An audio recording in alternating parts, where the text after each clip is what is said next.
Ladies and gentlemen, welcome in here to Murder Church. I appreciate everyone for coming in here. I was going to stream on X and YouTube, but going through I already have this one set up, and I actually started one, and it did a completely new one because that's how it works through the restream system, I guess. I'm still kind of working on that and learning that. So I'm not going to do that this morning. So I'm just going to keep it with this link here on YouTube. But thanks everyone for coming in here. Really appreciate it. Running just a little bit late. I'm about to come through to you right now, though. Murder Church, baby. Let's go. Week 7.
Let's rock. What's up, everybody? Good morning. Murder Church is on the air. I appreciate everyone for coming in here. Thank you so much. I want to make sure Botrix is working. I like to see the chat up on the screen myself, personally. But yeah, good morning. Hope everyone had a good weekend. Hope everyone had a good holiday yesterday, if you celebrate. If you don't, also hope you had a good Saturday. We had a great time Friday night on Feral Friday watching Half Baked. Chris Dewitt and Jay coming through here. Of course, we had Dan the Man and Dandy Savage rocking and rolling. So we had a great night Friday, excuse me. Anybody that did not see that, make sure you check it out on Kick. The replay will only be there for a short amount of time.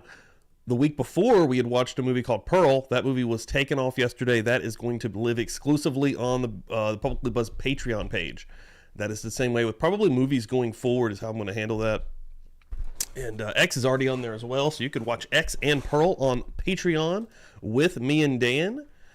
Get on the Patreon, because that's going to be where a lot of stuff is going to be going, especially like that. Anything that's going to be like ultra copyright type stuff that, who knows? You know what I mean? Cake's doing some crazy stuff, but you never know what might be coming down the pike. So just to be safe, let me do a refresh here. Sometimes you do a refresh on the old Botrix and it'll wake up. But yeah, good morning, everybody. I'm going to look through the chat here, see who's hanging out this morning. City Kitty, Jersey Jen, Queen Olive coming through here. Pokemon, of course, coming through here. Love you. Miss Wildside. Defense Attorney Meow coming through here. Dizzy in the house. Sarah in the house. What's up, everybody? What's up, everybody? Good to see you guys. Thank you for coming through here this morning again. Jessica for Justice hanging out this morning also. Good morning. Hope you're having a good day. Or good morning, rather. Just starting your day. I shared this out on the old X machine. Please give that a share. And here on the old YouTubes, do all the things that they like for the algorithm if you do not mind. We're going to be starting up again week 7 here. Joel Michael Guy Jr., Parents Dismemberment Trial. Today we're going to be starting with TBI Special Agent Kim Lowe, a forensic scientist, takes the stand. So we still have a little bit while here. Let me see. We're on video 19 out of 29. So we have 10 more of these left. They vary in lengths. I think this first one that we're going to be going into is about 55 minutes. So we're going to have a good one to start with here this morning. But again, thank you all so much. Appreciate the shit out of everyone coming in here. One thing that I did want to start with before we start rocking and rolling here, anybody that knows me and has been hearing about, I love movies. I'm a huge movie guy, so I've been excited about a movie coming out called Late Night with the Devil. I don't know. I think I showed that trailer on here, if I'm not mistaken. I think a lot of you guys probably seen that.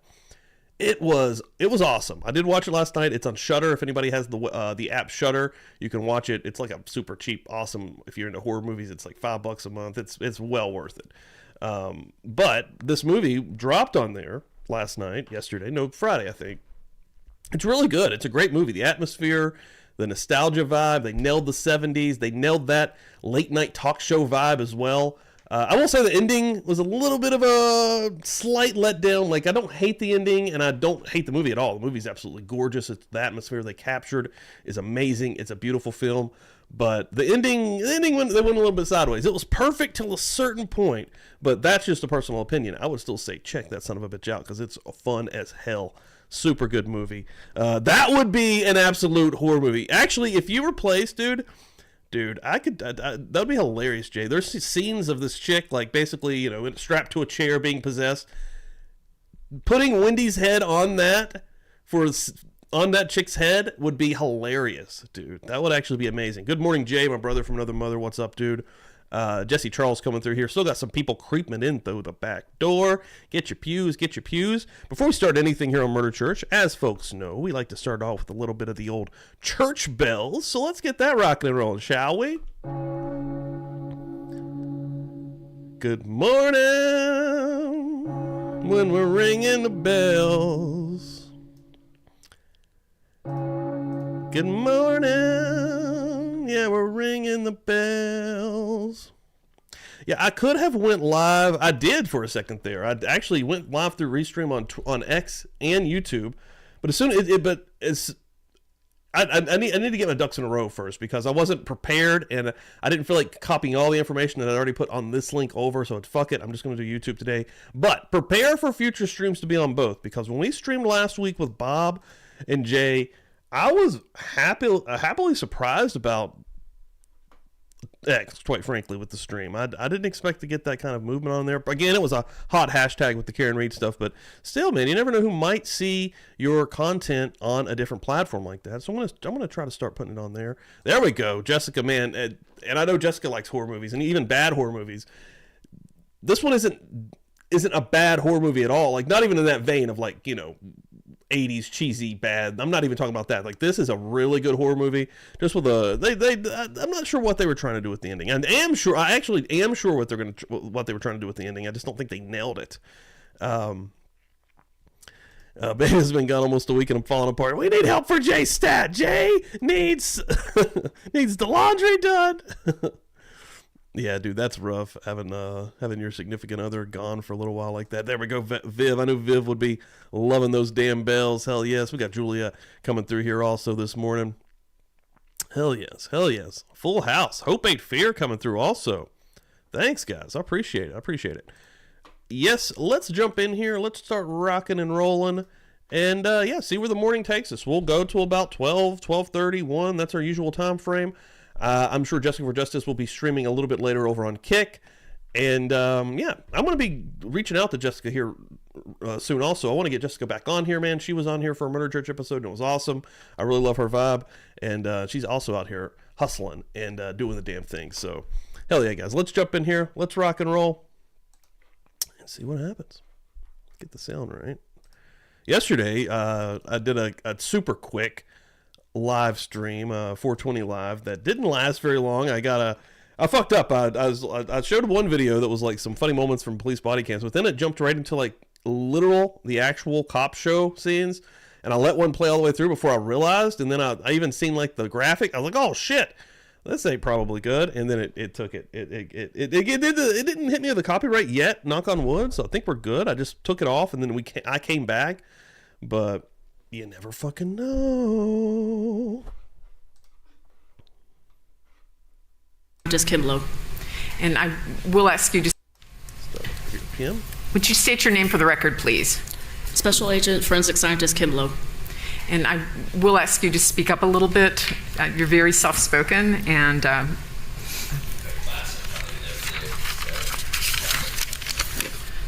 Where are you employed? I'm employed at the Tennessee Bureau of Investigation and Knoxville Crime Laboratory in the Forensic Biology Unit. And what do you do there? I work cases for the presence of bodily fluids, saliva, semen, or blood. I get a profile, and then I go ahead and process it for DNA to get a profile of a forensic sample and compare it to a known sample. So you're a serologist. Is that accurate, or? Forensic scientist does serology and DNA analysis. Okay. Tell the jury a little bit about your educational background and your employment background. I have a Bachelor of Arts in Biology from Gettysburg College in Pennsylvania, a Master of Arts in Anthropology from... Hey, we're just getting started out the gate. I'm going to go ahead and give this motherfucker a shout out. Hope Ain't Fear coming through here right out the gate. Dropping a membership into the hat, into the bucket today. And Carrie 28 picked that son of a bitch up and said, thank you very much. I like it. I like it. I like it. Thank you very much, man. Boom. Welcome to the party, pal. We ain't messing around over here. We ain't messing around over here. Then I see Jay coming through here because Jay is the absolute best human being on planet Earth, and I'll fight anybody that says otherwise. Trying to get us to 10K, which is awesome. I appreciate the shit out of it. We've had a great surge since that campaign has started, and since we were on last week with Bob and Jay. So, yeah, let's keep that moving and rock and roll and see if we can get to 10K and surpass it. It's a possibility, especially with this week with the Karen Reed trial starting. I'm going to be doing some coverage on that as well. I don't know, man. It's a wild world out here in true crime. We're going to keep on bumping and grinding. From the University of Albany in New York. And then I've had a year and a half of in-house training working cases that are pertinent to each stage of our analysis. Have you ever been qualified as an expert in DNA analysis in the Tennessee courts? Yes, I have. How many times have you testified as an expert? About 27. Okay. And are you called to court today to discuss findings related to this particular case, State versus Joel Michael Guy? Yes, I am. Okay. Brenda, please, we would tender Agent Lowe as an expert in the area of forensic serology and DNA analysis. Any objection? All right, ladies and gentlemen, the court is going to recognize Special Agent Lowe as an expert in the area of serology and DNA analysis. Once again, that means she is allowed to render her opinion within her particular area of expertise. Also, once again, just because an expert witness renders their opinion, you are not bound to accept it. It's your job to judge the weight and credibility to be given to her testimony. But since she is deemed an expert, she may render her opinion. Thank you, Your Honor. Agent Lowe, how many reports did you prepare in this particular case? I have prepared 3 reports. Right. And I would like to just as a prologue, just if you could just give the jury a little idea of what you do when you receive evidence. What is, just for practical purposes, what do you do?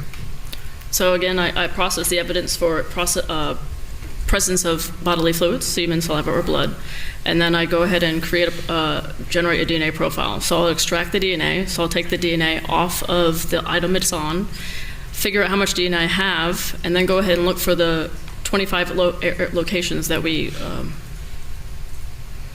Thank you so are going much. to produce a profile for. Turning And me then when out, I have $2. that profile, I'll use that to compare to known Thank you. standards.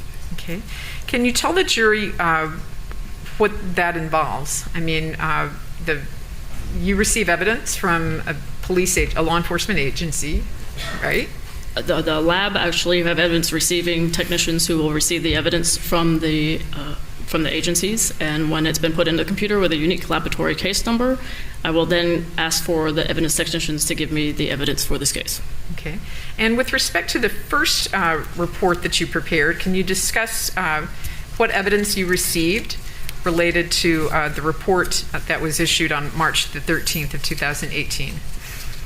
I received blue gloves from the kitchen counter, clothing at the top of the stairs, scissors from top of stairs, kitchen gloves from the master bathroom, towel from guest bedroom, items from hallway bathroom, item GG, items from hallway bathroom counter, item KK, known blood standard from Joel Guy Sr., Oral-B toothbrush from Lisa Guy, guest eyeglass case with glasses from Lisa Guy, right hand fingernail clippings and left hand fingernail clippings with clippers from Joel Guy Sr., swabs from glove from hallway bathroom, item KK, swabs from area by gate, swabs from exercise room wall, swabs from SS knife, swabs from TT knife, swabs from HH knife blade, swabs from HH knife handle, swabs from HH handle away from blade, and then known buccal swabs from Joel Guy Jr. All right. Now, when you make reference to swabs from SS knife or TT knife or HH knife, are you referring to the evidence markers that were placed in there by law enforcement? Is that how they're identified? I don't know. I actually went off the submittal form, and that's what they wrote on the submittal form. Okay. So that's how they were identified by law enforcement officers for you? Yes. Okay. And you're relying upon their notations for the way you describe it in your report. Is that accurate? Yes, because I don't know what those knives were. Right. Okay. Now, when you describe a little bit about what you did once you received the buccal swabs from the defendant and the Oral-B toothbrush from Lisa Guy and the known blood standard from Joel Guy Sr., what did you do? How do you prepare a DNA profile from these things? On those items of evidence, for the standards, the blood standard and the buccal swabs, I go ahead and cut a sample. And from the Oral-B toothbrush, I cut a sample from the bristles.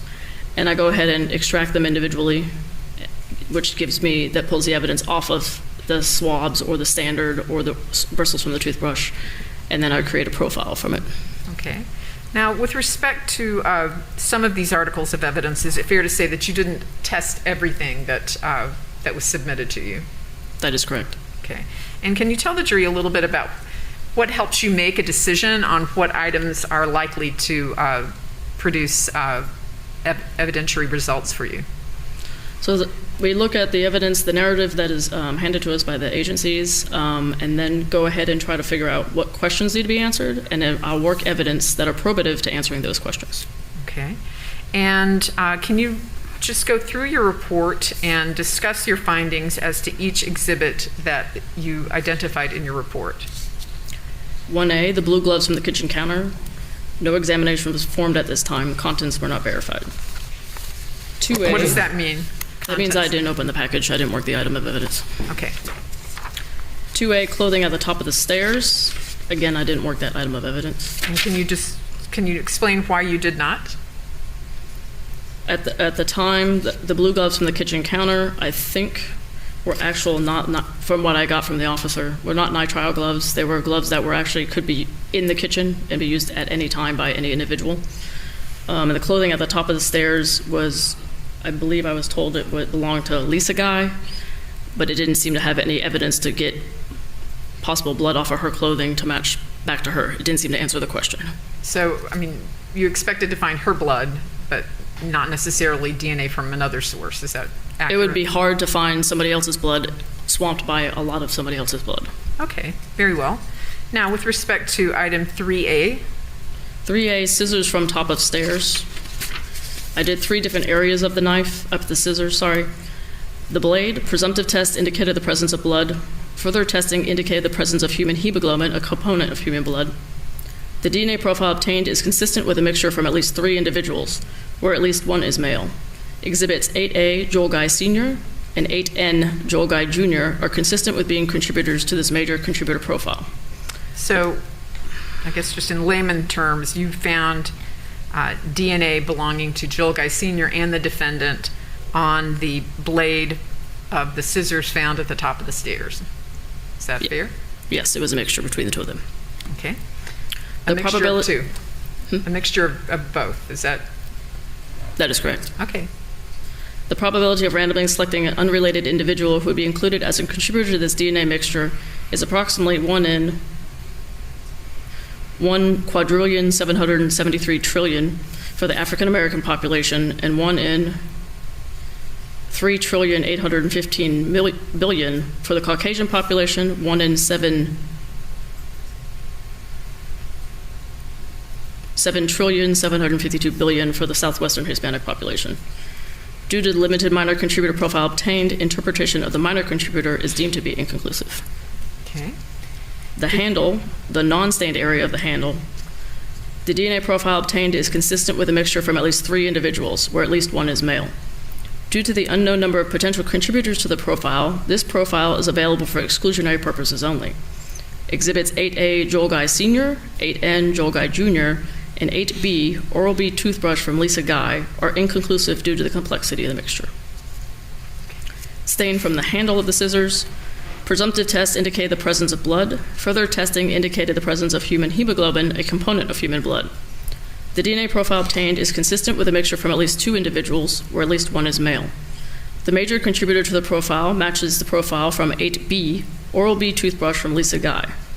The probability of randomly selecting an unrelated individual with the same DNA profile as the major contributor is 1 in a number greater than the current world population for the African American, Caucasian, and Southwestern Hispanic populations. Due to the limited minor contributor profile obtained, interpretation of the minor contributor profile is inconclusive. Okay. So from the stain on the handle of the scissors, you found the presence of a component of human blood, and you found Lisa Guy's DNA on that particular part of the exhibit. Is that correct?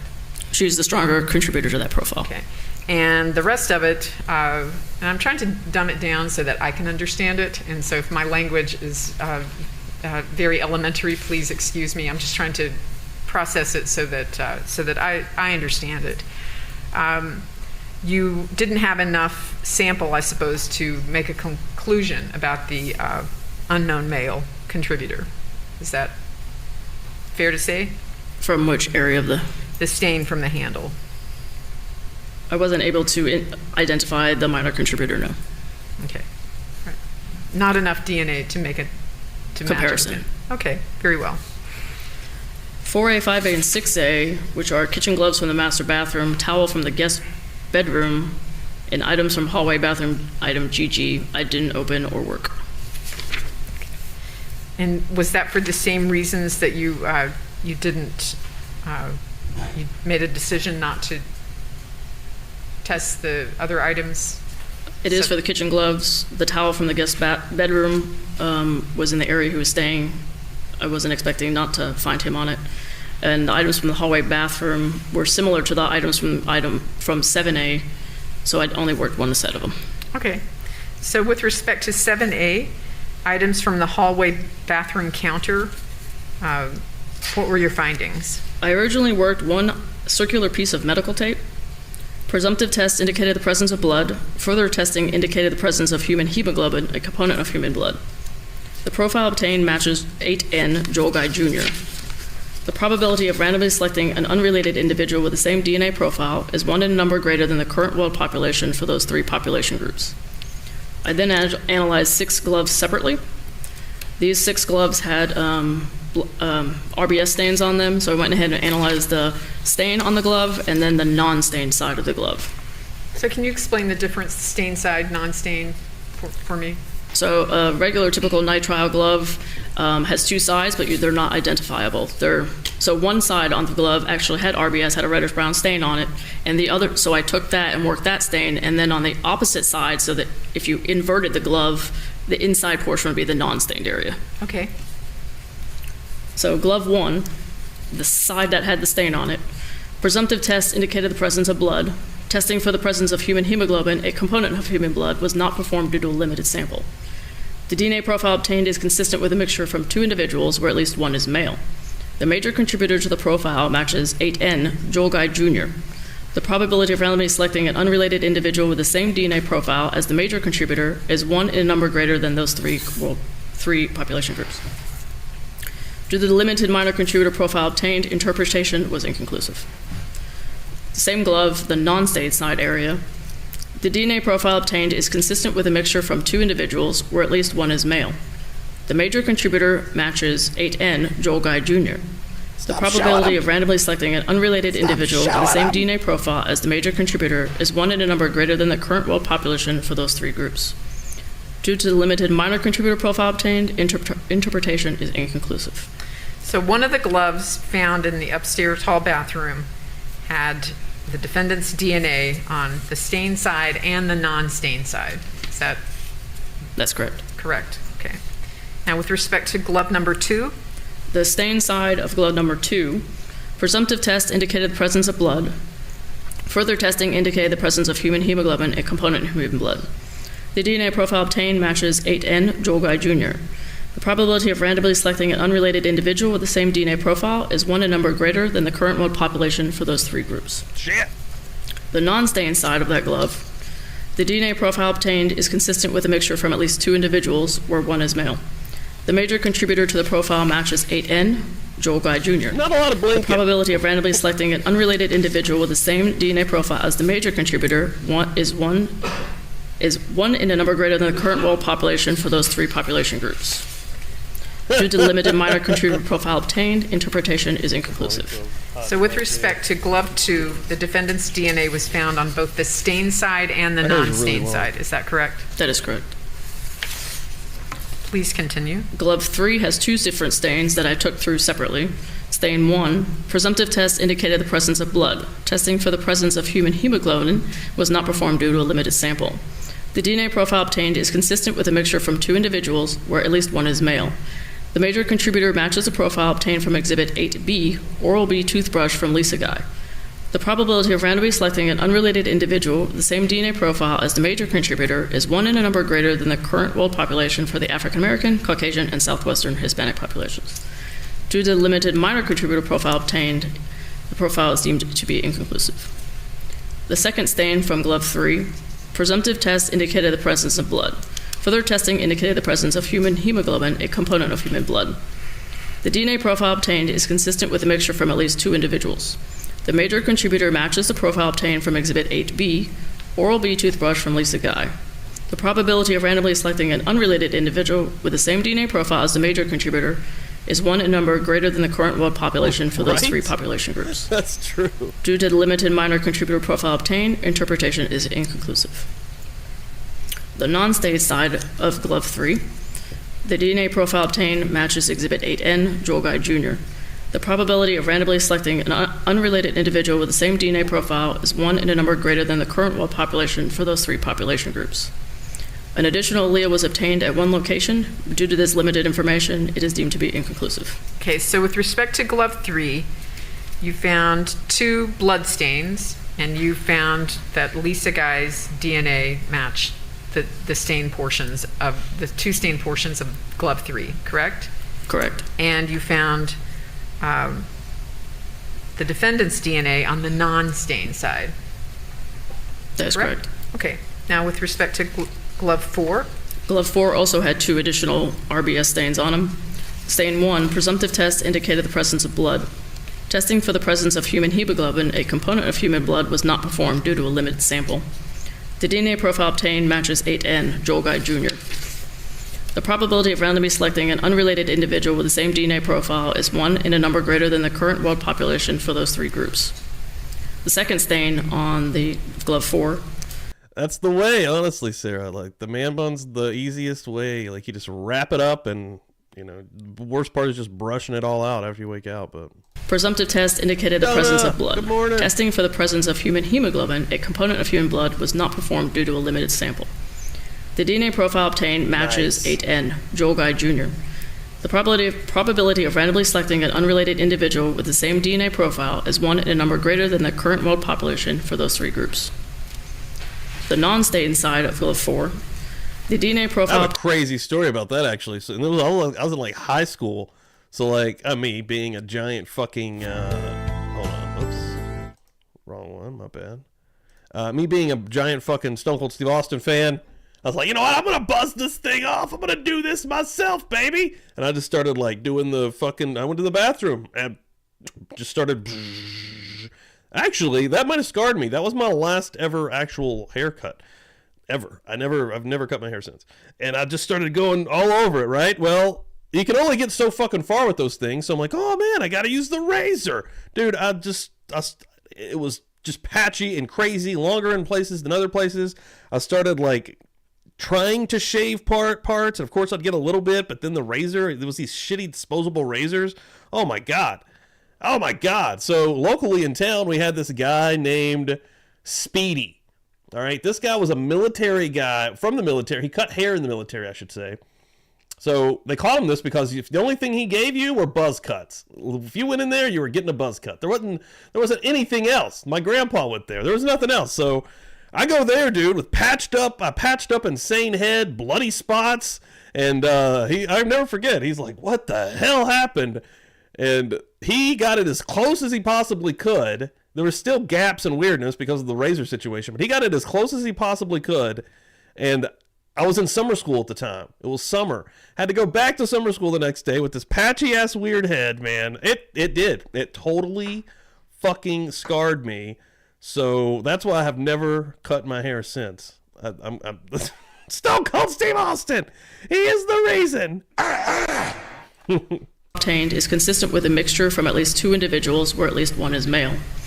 The major contributor to the profile matches Exhibit 8N, Joel Guy Jr. The probability of randomly selecting an unrelated individual with the same Literally a local legend. DNA profile as the major contributor is 1 in a number greater than the current world population for those 3 groups.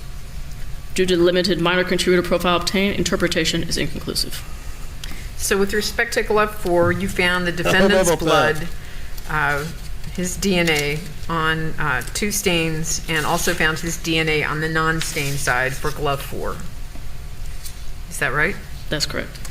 And with respect to glove 5? Glove 5, the stain side. Presumptive test indicated the presence of blood.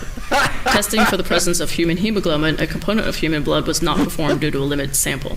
The DNA profile obtained matches 8N, Joel Guy Jr. The probability of randomly selecting an unrelated individual with the same DNA profile is 1 in a number greater than the current world population for those 3 population groups. Non-stained area of glove 5. The DNA profile obtained is consistent with a mixture from at least 2 individuals where at least one is male. The major contributor to the profile matches Exhibit 8N, Joel Guy Jr. The probability of randomly selecting an unrelated individual with the same DNA profile as the major contributor is 1 in a number greater than the current world population for those 3 groups. Due to the limited minor contributor profile obtained, interpretation is inconclusive. And with respect to glove 5, it's fair to say you found the defendant's DNA on the stain and the non-stain side of the glove. That is correct. And with respect to glove 6? Glove 6, stain side. Presumptive test indicated the presence of blood. Further testing indicated the presence of human hemoglobin, a component of human blood. The DNA profile obtained matches 8N, Joel Guy Jr. The probability of randomly selecting an unrelated individual with the same DNA profile is 1 in a number greater than the current world population for those 3 groups. The non-stain side of glove 6. The DNA profile obtained is consistent with a mixture from at least 2 individuals where at least one is male. The major contributor profile matches 8B, Oral-B toothbrush from Lisa Guy. The probability of randomly selecting an unrelated individual with the same DNA profile from the major contributor is 1 in a number greater than the current world population for those 3 population groups. Due to the limited minor contributor profile obtained, your interpretation is deemed to be inconclusive. Okay, so with respect to glove 6, on the stain side, you found the defendant's DNA, and on the non-stain side, you found Lisa Guy's DNA. That is correct. All right. If you could just continue on through your report, please. 8A is the known blood standard from Joel Guy Jr. I was able to get a complete profile from. 8B was the Oral-B toothbrush from Lisa Guy, which I also got a complete profile from, so I used that as her standard. 8C, the DNA profile obtained is consistent with a mixture from 2 individuals, so I was not able to use the glasses as her standard. Okay. 8D is the right-hand fingernail clippings from Joel Guy Sr. Did you have any findings with respect to the fingernail clippings from the right hand of Joel Guy Sr.? The DNA profile obtained is consistent with a mixture from at least 2 individuals where at least one is male. Exhibits 8A, Joel Guy Sr., and 8N, Joel Guy Jr., are consistent with being contributors to this mixture. Exhibit 8B, Oral-B toothbrush from Lisa Guy, is excluded as a contributor. The probability of randomly selecting an unrelated individual who be included as a contributor to the DNA mixture profile is approximately 1 in 368 quadrillion 900 trillion for the African American population, 1 in 258 trillion for the Caucasian population, and 1 in 444 trillion for the Southwestern Hispanic population. An additional allele was obtained at 1 location. Due to this limited information, it is deemed to be inconclusive. So the defendant's DNA was found on somewhere on his father's right fingernails, correct? on his fingernail clippings on his right hand. Right. And with respect to Exhibit 8E? 8E is the left-hand fingernail clippings. The DNA profile obtained is consistent with a mixture from at least 2 individuals, where at least one is male.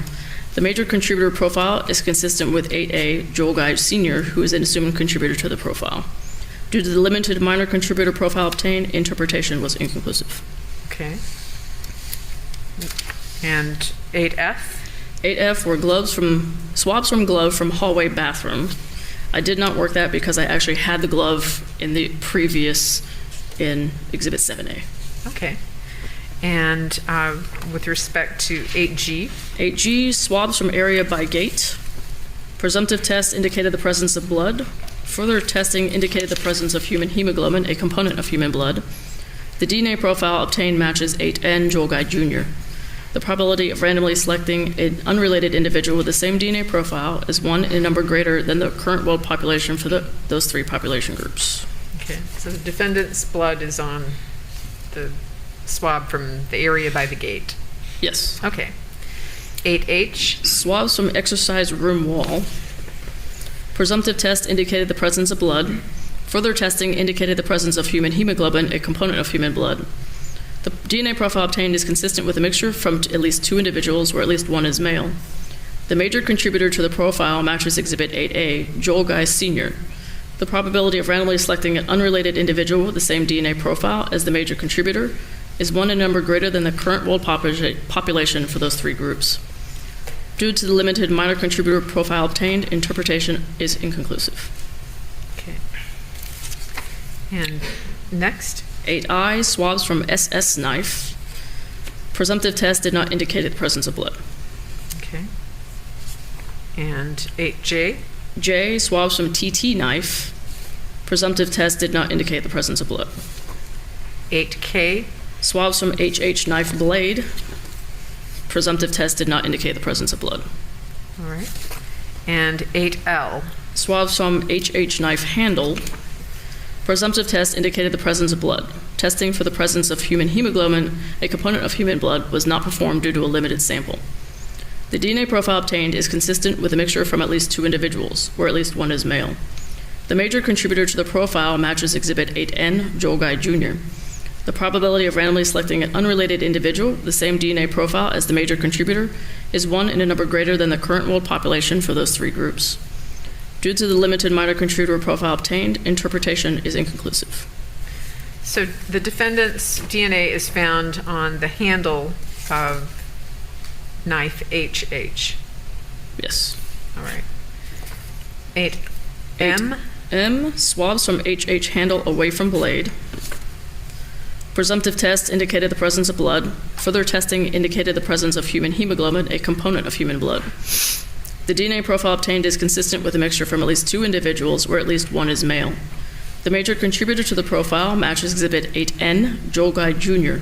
The probability of randomly selecting an unrelated individual with the same DNA profile as the major contributor is 1 in a number greater than the current world population for those 3 groups. Due to the limited minor contributor profile obtained, interpretation is inconclusive.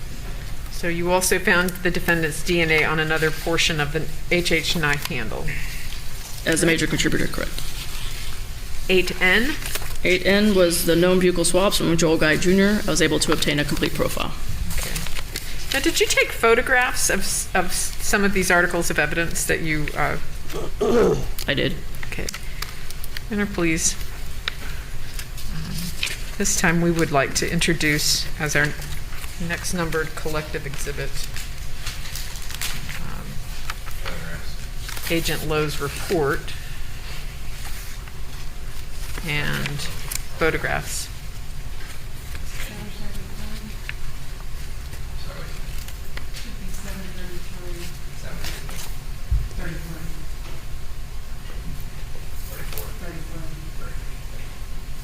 Okay. All right. And before I turn this in, do you think, Agent Lowe, you could come down and we can use this document camera to project some of these photos? Is that? That's fine. I'm going to Can have they to. hear her? I'm sorry. What did you say? Do you think they'll be able to hear her? That's what my concern is. I might be able to get that defense mic over there. Let's try it. All right, Agent, if you don't mind putting your mask back on, I'm going to have you step down to the projector and see if we can.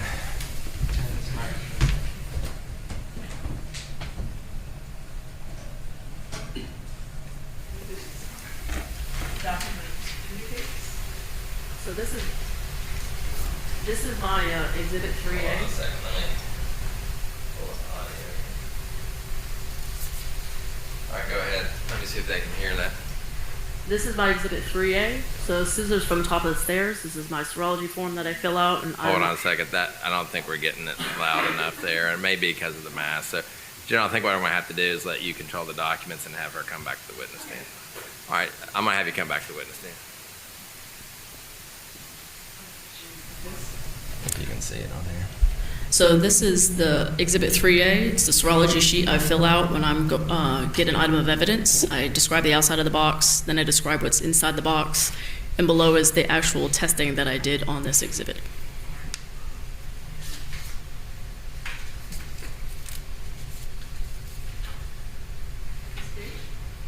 So this is one of the few pages I took of the scissors.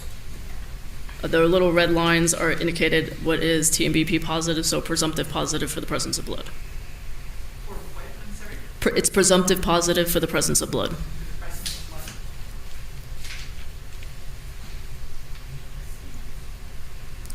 So more pictures for the little red lines that are on there from the blade, and then on the handle of the scissors indicate the presumptive positive for presence of blood.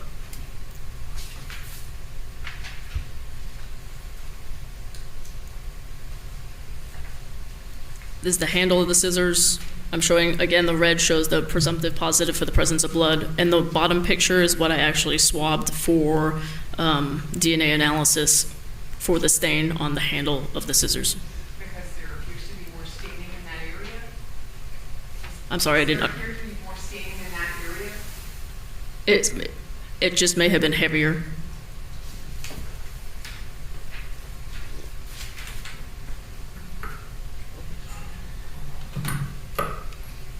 So two more areas that were presumptive positive for the presence of blood, portion on the blade and then portion where the scissors connect.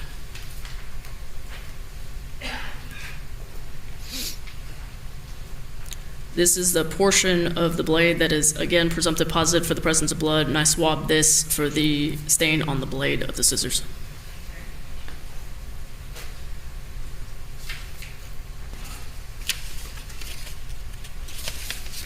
So 7A, when I originally received 7A, it was a brown paper bag that had all those items of evidence on the top loosely placed in there. And then on the bottom, I had another brown paper bag within that brown paper bag that had other stuff in it. So you removed all of the items from the back? He was Yes. fucking nuts, dude. There's more This, description? this is more of, the description was on the other page. This is where I did my testing on, so my blood testing was on this page. I'll show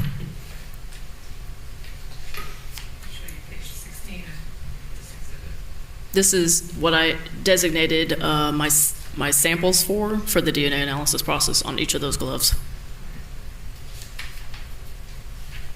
And does this next photograph show you basically the condition or what was the contents of the bag?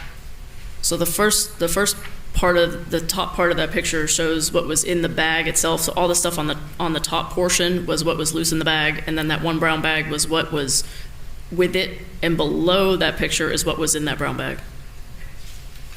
And I wonder if these will both fit on here. So within that small brown bag, in the bigger brown bag this was part of that collection of evidence, and this was a Band-Aid that looked like it was wrapped around something, and I tested it for the presumptive positive of blood, and then I took that and swabbed the whole thing for DNA analysis. And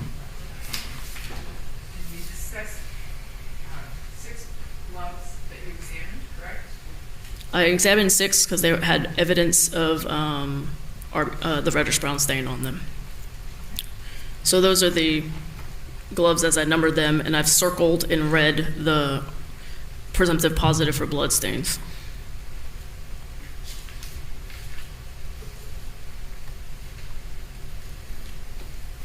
So this is showing glove 6 on the top and glove 1 on the bottom. It's where I circled for what I circled and where I designated what was cut for DNA analysis.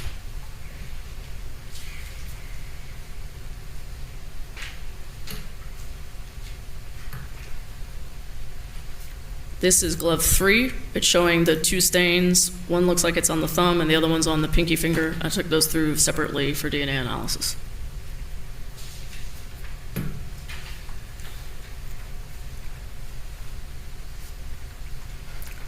Glove 4 had 2 stains. Again, this is showing where I cut them for, or swabbed them for DNA, the stain in the like portion of the thumb area, and it looks like the middle finger area.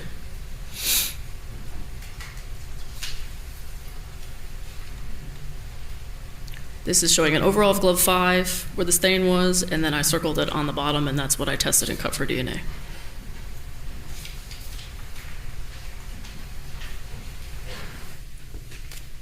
I'm going to show you what has previously been marked or previously introduced into evidence as Exhibit 467,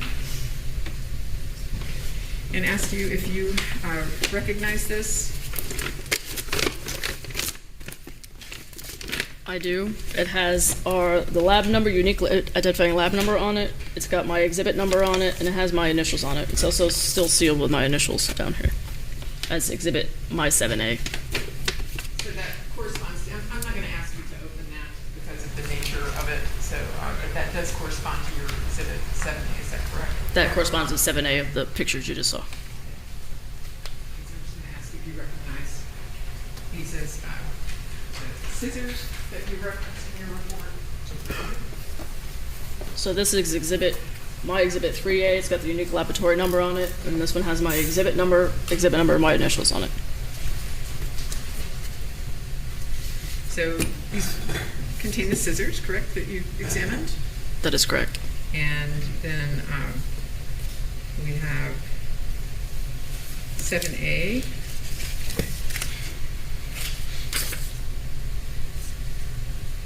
All right. 7A was the big brown bag. Okay. And I'm going to show you what has been introduced into evidence as Exhibit 364. Yeah, and I think it's not said, so we're having a hard time hearing you because you're not near a microphone. So maybe if we could, I don't know how to do it, maybe just try to speak up and you'll be picked up in hers. All right. This is Exhibit 364, and could you describe this exhibit? You don't need to open it. This is exhibit 8N. So it's got the lab number, my unique number, and my ID that designate 8N. 8N is swabs from Joel Guy Jr. That'd have been something. Here's this 8th grader. I'm sorry, you have to go back to West Virginia and start completely over. All of this was null and void. I apologize that we didn't catch this sooner. A standard is buccal swabs. That is correct. Is your marking on here also? This is exhibit 8A, lab number, exhibit number, my initials. 8A is the known blood standard from Joel Guy Jr. Senior. And this was our Exhibit 369, Judge. Then I'm going to show you what was our Exhibit 368 and ask you if you can identify this. That corresponds to 8B, which is the Oral-B toothbrush from Lisa Guy. My lab number, exhibit number, and my initials are right next to it. Okay. And this was our Exhibit 471 and 472. If you could describe those.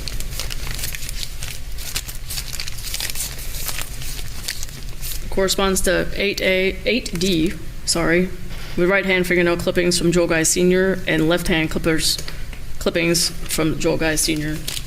Again, lab number, exhibit number, my initials on both.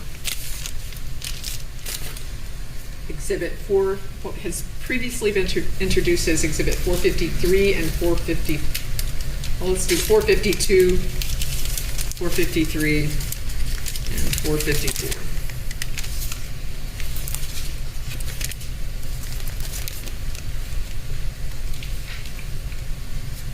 some reason, this one doesn't have my stuff on it. This one may have been repackaged. Okay. Exhibit 8G, swabs from area by gate, has the lab number, exhibit number, and my ID on it. Area by gate. 8G, area by gate. I think 452 wasn't examined. I think that's the. 8H is swabs from exercise room wall, has the lab number, my exhibit number, and the ID on it. Okay. All right. And 465. Is 8I, swabs from SS knife, lab number, exhibit number, my ID. 466. Is my 8J, swabs from TT knife, lab number, exhibit number, my initials. I think you have yours on these, do you? I don't know. Yeah. And 468. I didn't examine 468. What about 460? Those aren't yours either. They're these. Exhibit your 469 is my 8F, swabs from glove from hallway bathroom, has my lab number, exhibit number, and initials. Right. Put these up, Doug, and I'm going to ask to introduce.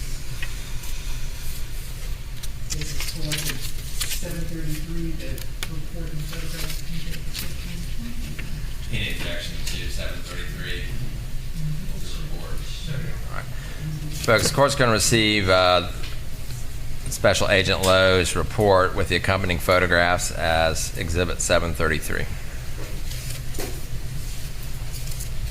Now, did you prepare a second report that was submitted in December of 2008? In December 13, 2018, I did, yes. And can you describe the contents of that report? This report, I analyzed a notebook from a backpack. All right. And just tell the jury what you did with respect to that. On the notebook from the backpack, I swabbed the entire outside of the notebook, and then I cut those swabs for DNA. The DNA profile obtained is consistent with a mixture from at least 2 individuals, where at least one is male.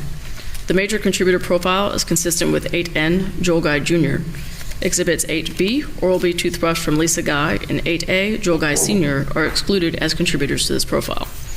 The probability of randomly selecting an unrelated individual with the same DNA profile as the major contributor is 1 in a number greater than the current world population for the African American, Caucasian, and Southwestern Hispanic populations.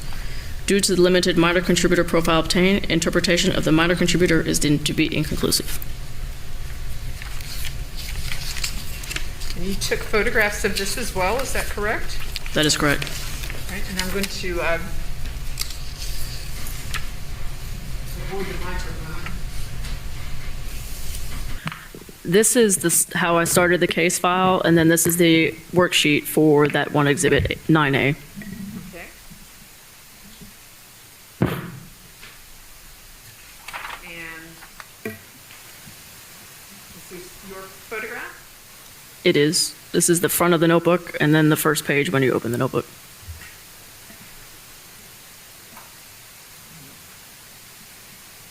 Page 4. It's a couple pages in, I think. I just took a couple pictures of the notebook just to show what the notebook had, and then just took DNA of the outside. Okay.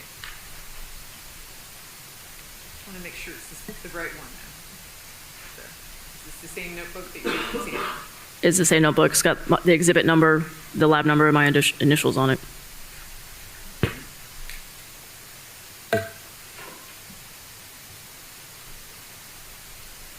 Same notebook? Same notebook, same exhibit number on it, 9A. And the back of the notebook for 9A. Okay.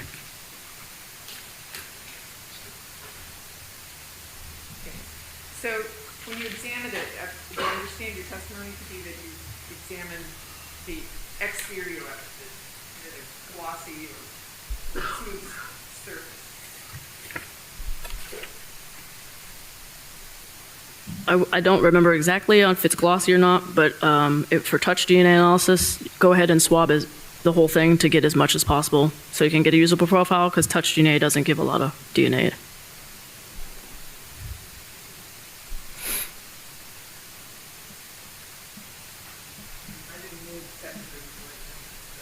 Any objection? The December 2018 report will be Exhibit 734. Okay, so I'm going to show you what was previously been introduced into evidence as Exhibit 629 and ask you if you recognize your markings on this article of evidence. I do. It's the lab number's here. It's again written here. The exhibit number are my initials that are on it. It's Exhibit 9A. Thank you.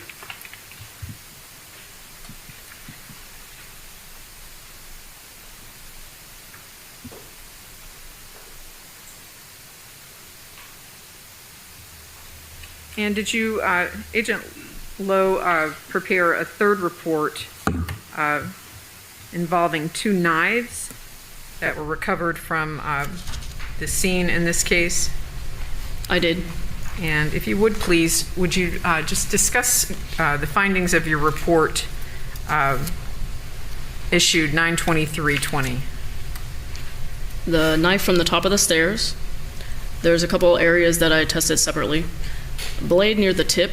Presumptive chemical testing indicated the presence of blood. Presumptive immunological testing indicated the presence of human hemoglobin, a component of human blood. The DNA profile obtained matches Exhibit 8A, Joel Guy Sr. Therefore, Exhibits 8B, Oral-B toothbrush from Lisa Guy, and 8N, Joel Guy Jr. are excluded as contributors to this profile. The probability of randomly selecting an unrelated individual who would be included as a contributor to the DNA profile is 1 in a number greater than the current world population for the African American, Caucasian, and Southwestern Hispanic populations. The blade near the handle. Presumptive chemical testing indicated the presence of blood. Presumptive immunological testing indicated the presence of human hemoglobin, a component of human blood. The DNA profile obtained matches Exhibit 8A, Joel Guy Sr. Therefore, Exhibits 8B, Oral-B toothbrush from Lisa Guy, and 8N, Joel Guy Jr. are excluded as contributors to this profile. So with respect to the knife from the top of the stairs, you found blood on the blade tip and near the handle, and it was the DNA matched Joel Guy Sr. Is that right? That is correct. Okay. The probability for blade near handle. The Yes. probability of randomly selecting an unrelated individual who would be included as a contributor to the DNA profile is 1 in a number greater than the current world population for those 3 groups. The handle of knife from top of stairs. Presumptive chemical testing indicated the presence of blood. Presumptive immunological testing for the presence of human hemoglobin, a component of human blood, was not performed due to a limited sample. The DNA profile obtained is consistent with a mixture from at least 2 individuals, where at least 1 is male. The major contributor to the profile is consistent with Exhibit 8B, Oral-B toothbrush from Lisa Guy.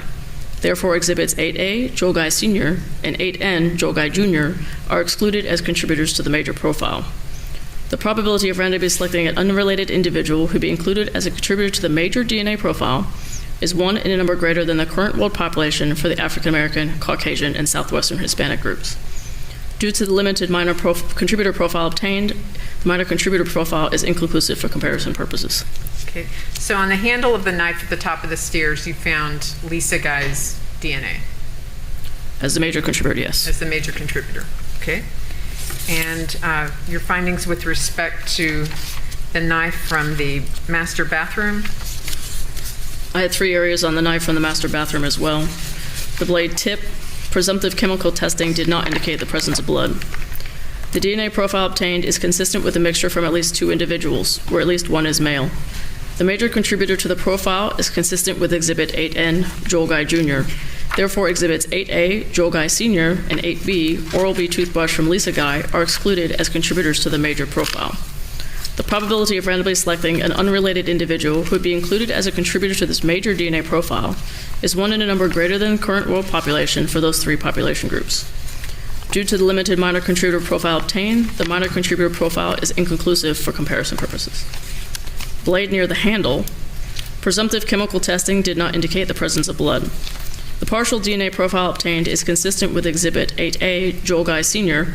Therefore, Exhibits 8B, Oral-B toothbrush from Lisa Guy, and 8N, Joel Guy Jr., are excluded as contributors to this profile. The probability of randomly selecting an unrelated individual who would be included as a contributor to the DNA profile is 1 in a number greater than the current world population for those 3 population groups. The handle, presumptive chemical testing did not indicate the presence of blood. The DNA profile obtained is consistent with Exhibit 8A, Joel Guy Sr. Therefore, Exhibits 8B, Oral-B toothbrush from Lisa Guy, and 8N, Joel Guy Jr., are excluded as contributors to this profile.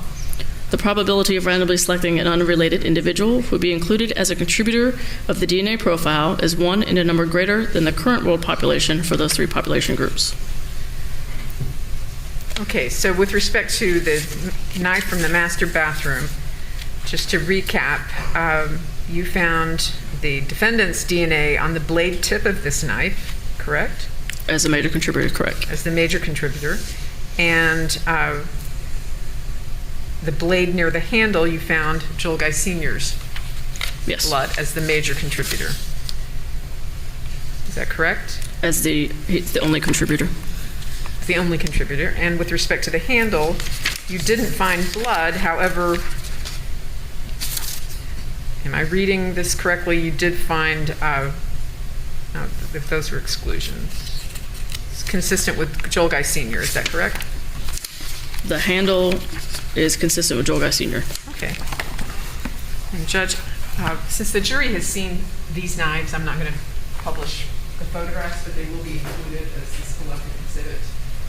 Maybe if they want to look through the photographs. Any objections to 735? No. All right. The third report will be Exhibit 735. All right. So I'm going to show you what has been introduced into evidence previously in this case as Exhibit 612 and ask you if you recognize your markings on this exhibit. Shelly in the house, gifting out some memberships. Baby, Jersey Jen grabbing one. Tanya Malone grabbing one. Donna Minner grabbing one. Did I get that? I think I got that one. We're going to find out. Law Nerd Amber got one. And then Legal Extraction with Julie McClellan got one also. Hell yes. That's what I'm talking about. Thank you so much, Shelly. Appreciate the shit out of that. Let me show some love here real quick.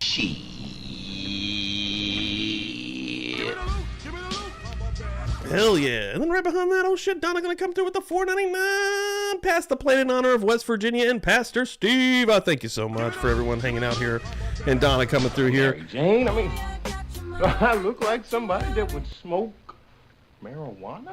Didn't mean to hit that one, but I'm gonna hit it anyways. But Donna, thank you so much. And now I'm just learning that Donna had family and was around my area here. That's freaking awesome, man. I've actually been very surprised at the number of people I have met since I've been on the internet and, you know, doing multiple streams and channels, and the amount of people, once you actually start chatting and they're like, well, I've been there, or, you know, I know people there, I have family there. It really freaks me out because this is a small part of the world that I'm in. Like, it's a pretty small little area. So no, that's freaking awesome. That's freaking awesome. Everybody in here, man, everybody coming in and becoming a member now. Get in here, first of all. Welcome to the party, pal. Yeah, because there's going to be some cool stuff coming down the pike for you guys in the future. Definitely. Crime Spot's coming through here also. Hell yeah, Crime Spots. What's going on? Good morning. Good morning. Got a little bit more of this video left, about 6 more minutes, and we're going to keep on trucking here on Murder Church. I do. It's got the lab number, exhibit number, and then my initials. And this was exhibit 614. And do you see your markings on this exhibit? The markings are on the label again with the lab number, exhibit number 11A, and my initials. Thank you. Does this, do these reports represent the entire examination that you did with respect to this case? Yes, they do. Thank you very much, Agent Lowe. I'm going to pass the witness. Cross-examination.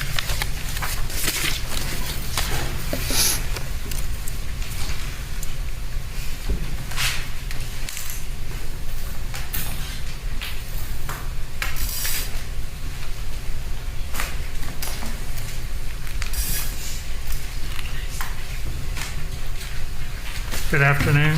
Good afternoon. I have no questions. Make sure you have a couple. We got 5 minutes. Now, you did the first testing in, looks like you issued a report in March of 2018. Was the testing in February of 2018? The actual testing? In the first report, the long report, basically? Or- I tested it, yeah, between end of January, beginning of February. Okay. And as you said on direct, you made some decisions that you wouldn't test things, correct? That there were items you weren't going to test. I wasn't going to test them at the time. If it needed to be tested later, I left it open in case it needed to be tested. Okay. For example, the clothing at the item 2A, the clothing at the top of the stairs. And what, you did not even open that bag, is that right? That's right. I don't know what's inside the bag. Okay, but I mean, you could have opened it to see if there was anything you could have done, is that right? Typically don't open an item of evidence unless I'm actually going to work the item of evidence.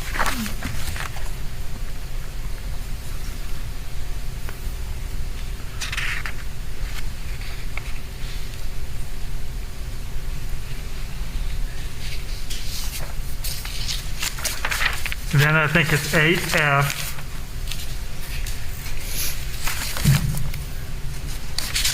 There was a glove from the, well, the hallway bathroom glove, you said you already worked that in Exhibit 7, is that right? Yeah, 8F, the agency had swabbed one of the gloves from the bathroom, which was in Exhibit 7A. Okay.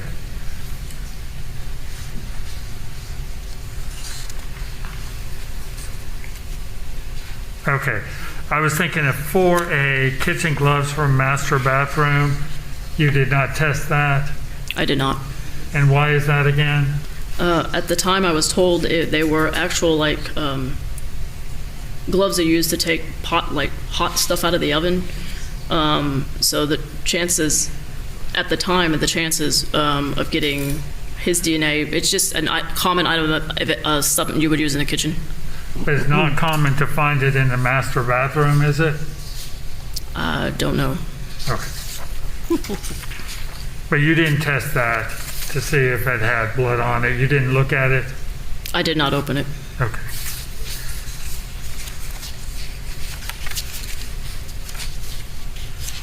Now, the second report then was the notebook, is that right? That is correct. And did you receive that separately? Did you receive that later? I received The that. defense attorney that day, they were like, okay, let's see what we got here. Let's see what we can put together for this young man. Let's see exactly what happened. And they're like, well, there's this notebook that details every single thing that did happen and his desire. Oh. Okay. Yes, later in November, end of November of 2018. And were there any conversations or requests about that notebook, what you were supposed to do? I was just supposed to analyze it for the presence of DNA. Okay. Was there a phone call about that notebook? Let me check.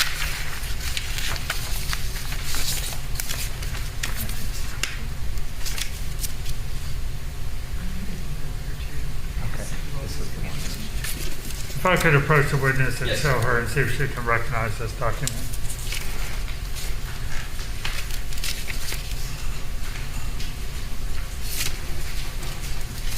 You recognize this document? Yes. Sorry. Yes, that's one of my phone logs in this case. I just couldn't find it in my list.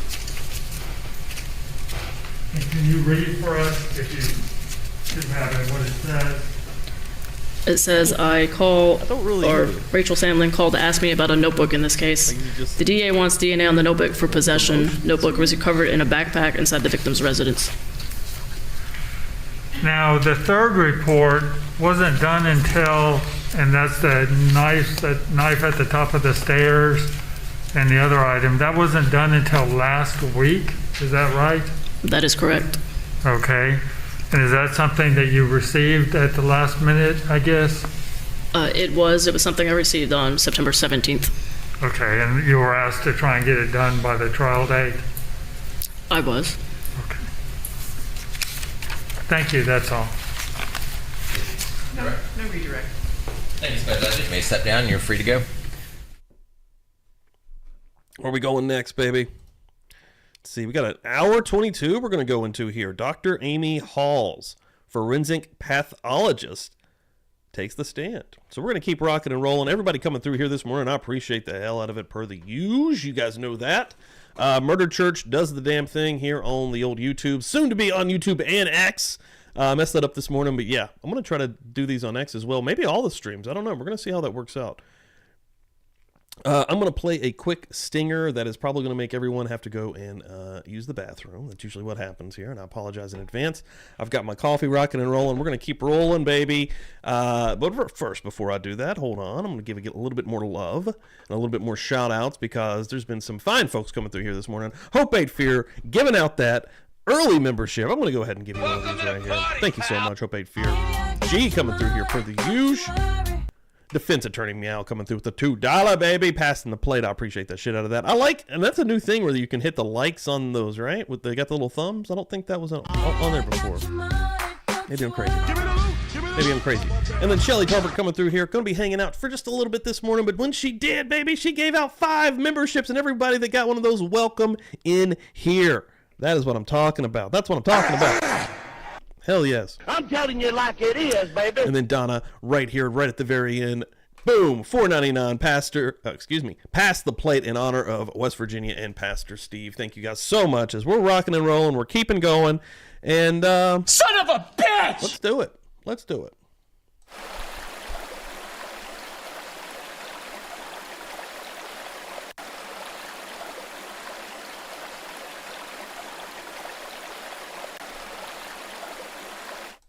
Alrighty, let's keep her rolling. Hour 22 with this lady.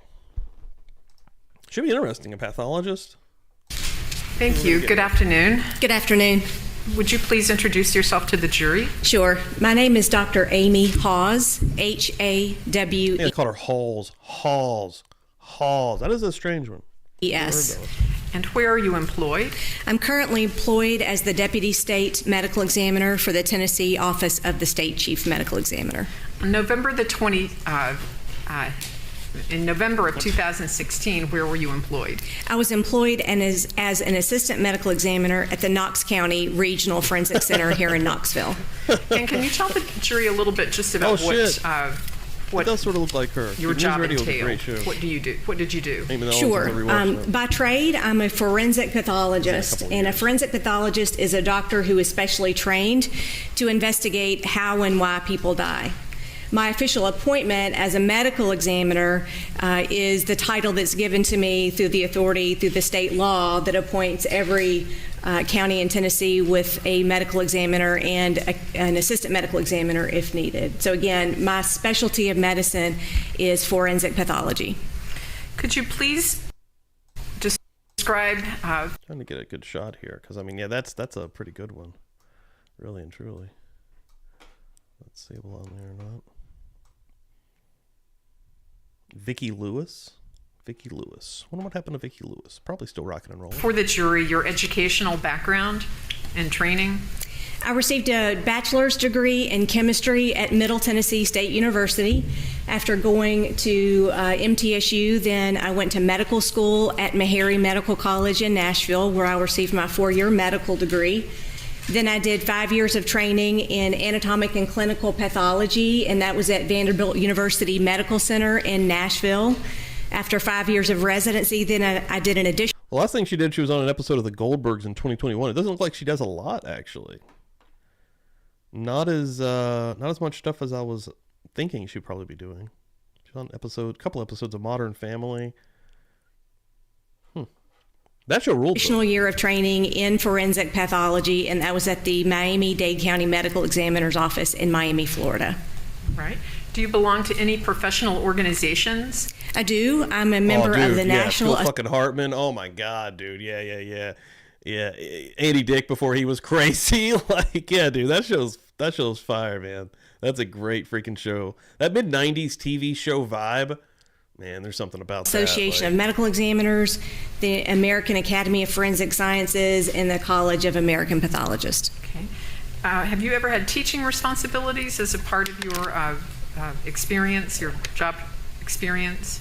I have. Through my approximately 20 years of experience as a medical examiner, I have had various appointments for teaching, including at Meharry Medical College, at Vanderbilt University Medical Center, and also here at UT Medical Center as well. Okay. And have you been qualified as an expert witness in the area of forensic pathology in the courts of Tennessee in the past? Yes. How many times? I don't keep an exact count, but it's been many times over approximately 20 years. All right. And how many autopsies have you performed? Again, I don't keep an exact count. It's several thousand at this point. On average, I do between 250 and 350 autopsies or examinations per year. So at this point, it's several thousand. Have some of those autopsies included an examination of victims of sharp force injuries? Yes. And at this time, Your Honor, please, I would ask that we are tendering Dr. Amy Hawes as an expert in the area of forensic pathology. Any objection? No. All right, folks, the court is going to recognize Dr. Hawes as an expert in the area of forensic pathology. Once again, that allows her to render her opinion within her area of expertise. Also, once again, just because an expert witness renders their opinion does not mean that you are bound to accept it.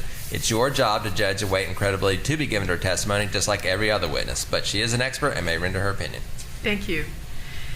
Dr. Hawes, are you here today to testify as to the cause and manner of death of Joel Guy and Lisa Guy? Yes. I would like for you to just describe how you became involved in the case, when you first became aware of it, and what you did in response to the call. Yeah, so again, at that time in 2016, I was working at the Knox County Regional Forensic Center as an assistant medical examiner, and one of the medical death investigators, who is an assistant to the medical examiner in our office, received a call about two deaths that occurred in a home here in Knoxville, and I, along with that medical death investigator, went out to the scene. Okay. And can you tell the jury how many people were at the scene when you arrived? Do you mean how many people were deceased at the scene, or how many people were there? Oh, there were several. It's not my role as medical examiner to keep a log of how many people are at the scene, but there were multiple people there at that time. Law enforcement officers there? Yes. Okay. And tell the jury just what your steps are when you arrive at the scene. What is it that you, what do you do? Yeah, so the overall goal for the medical examiner is to document the relationship of the body or body parts at the scene in relation to the overall scene. So part of an autopsy, or part of determining the cause and manner of death, is not just doing the autopsy. You have to take other information into account when you're making your cause and manner of death determination. So it was my role, and the role of the death investigator, to document the remains, the human remains that we found there at the scene, and their relationship to any other evidence that might be at the scene. And the technician who accompanied you, what role does the technician have? So she's not a technician, she was a medical death investigator. Okay. Yeah, so her role is to be the eyes and ears. So for other scenes, the medical death investigators will typically go on their own. But because of the nature of the scene, the presence of a pathologist was requested. So the role of the medical death investigator, again, is to document, both with photography and in written form, the relationship of the remains at the scene with any other evidence that might be there. Okay. So the medical investigator is typically the eyes and ears of the pathologist at the death scene. And I take it you review whatever photographs or information this examiner is able to present to you at some point. Yes, ma'am. Okay. Now, would you just describe for the jury, please, your observations when you were there? Sure. well, there were many observations, so I don't know if you just want me to start in general, or if there's a specific area of the residence you wanted me to I would just really like your overall impression of what you saw. And Okay, so when I arrived with our death investigator, we were greeted outside the residence with law enforcement agents. I don't remember their exact names at the time, but there was more than one, and there was a description, just kind of an overall debriefing of what had already. Saw a picture of that, Jay. I'm gonna pause the fucking stream to talk about gravy and biscuits. Yes, I will. Yes, I will.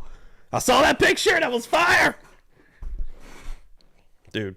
I haven't made them in a long time, but I used to, that recipe I just put in the chat there, that's from a really cool channel, Kent Rollins. That dude is just, he's always cooking cool stuff. Like if you ever follow any of those recipes, that one particularly is really good.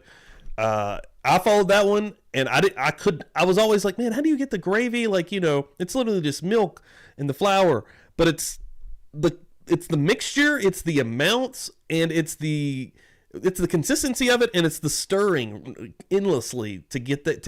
Basically, you can't mess up gravy. If you watch that, and that's what he says in it. I would start making it, and I would always get to a point where I'm like, oh, this isn't coming out. It's not going to work. If you just keep working and adding here and there and mixing it and getting it to the right consistency, it may take a couple of minutes, but you're going to get there. And that video I just put in the chat is going to help you get there. And I freaking love gravy and biscuits. I haven't ate them in a while now. You know, I'm on this diet, but it's probably my favorite breakfast item ever, quite frankly. Been found inside the home.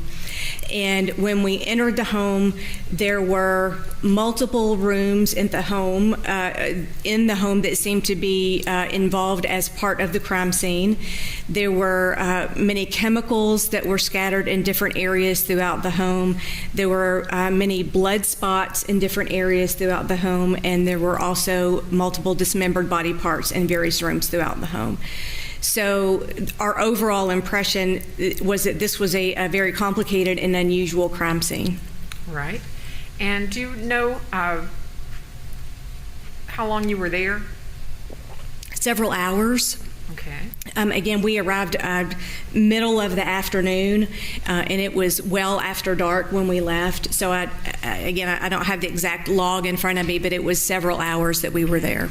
That's true. That's true. Biscuits are cookies. That's confusing as hell for me even saying biscuits and gravy, because instantly you're thinking cookies smothered with probably brown gravy. No. Look at that video. First arrived, were you, did you perceive by your senses a change in temperature or any sort of it also might not be appetite. I know people that don't like gravy and biscuits. Observations. Yeah, it was warm inside the home. Salvador, what's up, dude? Felt like it got warmer as we were there because we spent more time in the upstairs area of the home. So it was warm, and once we proceeded away from the kitchen and up onto the second floor, there was a strong chemical odor, and there was a slight odor of decomposition. It wasn't overwhelming, but there was what I would describe as a chemical odor. Okay, and can you tell the jury how you directed the transportation of the human remains to the forensic center? Yeah, so that's a very complex process, and the reason why it was complex is because the remains were not in such a state that we were able to just place the remains in one body bag like we would do if it was an intact deceased person. So not only were the remains in multiple pieces, but there were two large bins, plastic bins, like storage bins, that were in the upstairs master bath that were filled with some type of chemical. And it was clear from looking at the bins that the chemical had affected the integrity of the plastic, and they were started to bulge out on one side. So we had to decide what the best way to transport the remains were. And after many minutes of discussion, someone else made the suggestion of draining out the fluid from the large containers that would allow us to see what was in the containers prior to moving them, and that would preclude us from having them move the containers full and then have them potentially break open. That would have been, a disaster. So the police that were there at the scene made the call, and to make a long story short, someone came in with large drains and drained the fluid from the tubs into large multiple gallon size containers. Okay. And what happened next after that? Once the fluid was removed into the containers, then with the assistance of our medical death investigator and the other forensic pathologist that was on the scene, Dr. Malusnik, we proceeded to remove the body parts that were left in the containers and did an initial accounting of them and placed them into body bags. Okay. And then at that point, were the remains transported to the forensic center? Those remains there were other remains that were transported separately. Okay. Now, did you perform the autopsy on these individuals? Yes. Okay. And I guess I should have asked you this at first. Can you just give a little description of what an autopsy entails as a forensic pathologist, what you do, what you're looking for? Yeah. So an autopsy, I like to describe as an extensive surgical procedure. And the goal of the autopsy in the forensic setting is to determine the cause of death and the manner of death. And again, that's the how and the why that I testified to earlier. And so that starts with a good history, a good scene investigation that I previously described. And it will also include examination of the outside of the body. It will include examination of the inside of the body. We will then document our findings both in written form and with photographs, and sometimes we will do ancillary studies or extra studies like we did in this case, including taking x-rays. Okay. Which autopsy did you perform first?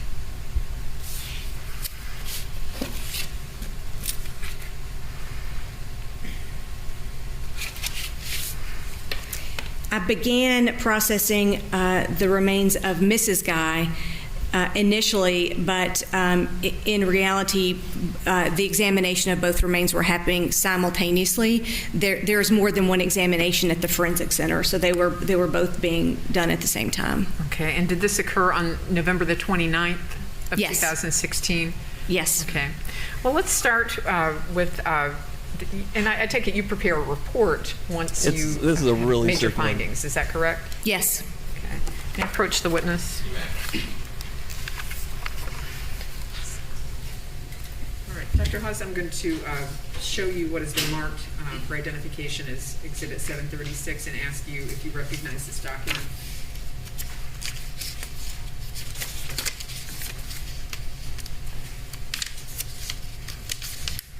Yes, I do.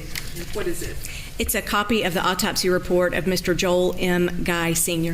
All right, thank you. Judge, we would ask to introduce this into evidence, and I would like to ask Dr. Haas questions about her examination. Any objection to Exhibit 736, the autopsy report coming in? No. All right, Exhibit 736 will be received as autopsy report of Joel M. Guy, Sr. So if you would just please discuss the contents of your report and your findings with respect to Mr. Guy. Sure. So, again, the autopsy is an examination of the outside of the inside of the body. And the first thing to note with Mr. Guy is his remains had been dismembered. The arms had been removed at the shoulders.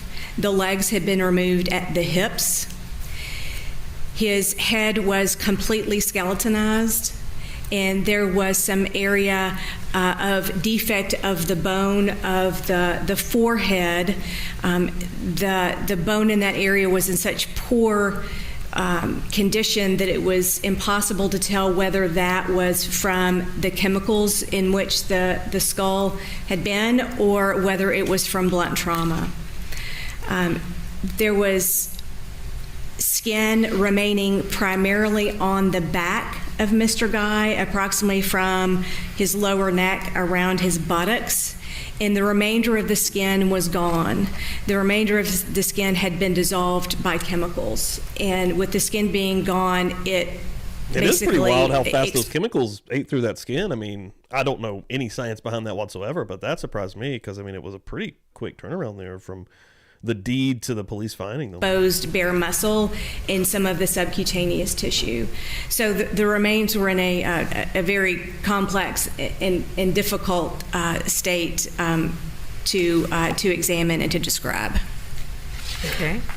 So, did you observe any wounds? I did. To his body parts, and could you describe those? So, in documenting the wounds, I have to say that I have to give a number of wounds as an at least, because there was so much loss of tissue. So, even some of the arms, Mr. Guy's arms were down to bone, and some of the bone had begun to dissolve. There could have been more wounds. So the numbers of wounds that I give is an at least number, meaning so much of the tissue was gone, so much of the skin was gone, that it's impossible for me to give an exact counting. So the wounds that I could see and document primarily were on Mr. Guy's back, where the skin still was relatively intact. And on the skin of his back, he had what I identified as 34 sharp force injuries. And sharp force injuries are either stabs or cuts. These sharp force injuries, again, extended from up near about the area of his shoulder down to his buttocks. They were on both sides. The wounds ranged from about 1 inch in length to about 7 inches in length, and the maximum depth was about 6 inches. Associated with these stab wounds, I identified injuries to the liver, lungs, and kidneys, and ribs. Again, there likely was more because of the dismemberment process. It was some of the cuts, it was difficult to tell if it was part of the dismemberment process or actually a sharp force injury that occurred while Mr. Guy was still alive. Okay. In your report on page, on the first and second pages, and he just sits there, emotionless. I wonder if when he gets sentenced, if he'll have any emotion. You note multiple, at least 42 sharp force injuries. Is that? Dude, I get emotional from like a song on the radio. Like, I don't understand these fuckfaces that. I understand you to say 34. He's empty, bro. Did you say 34? Or? I did 34, but he also had some on his abdomen as well that I hadn't described yet. Okay. Yeah.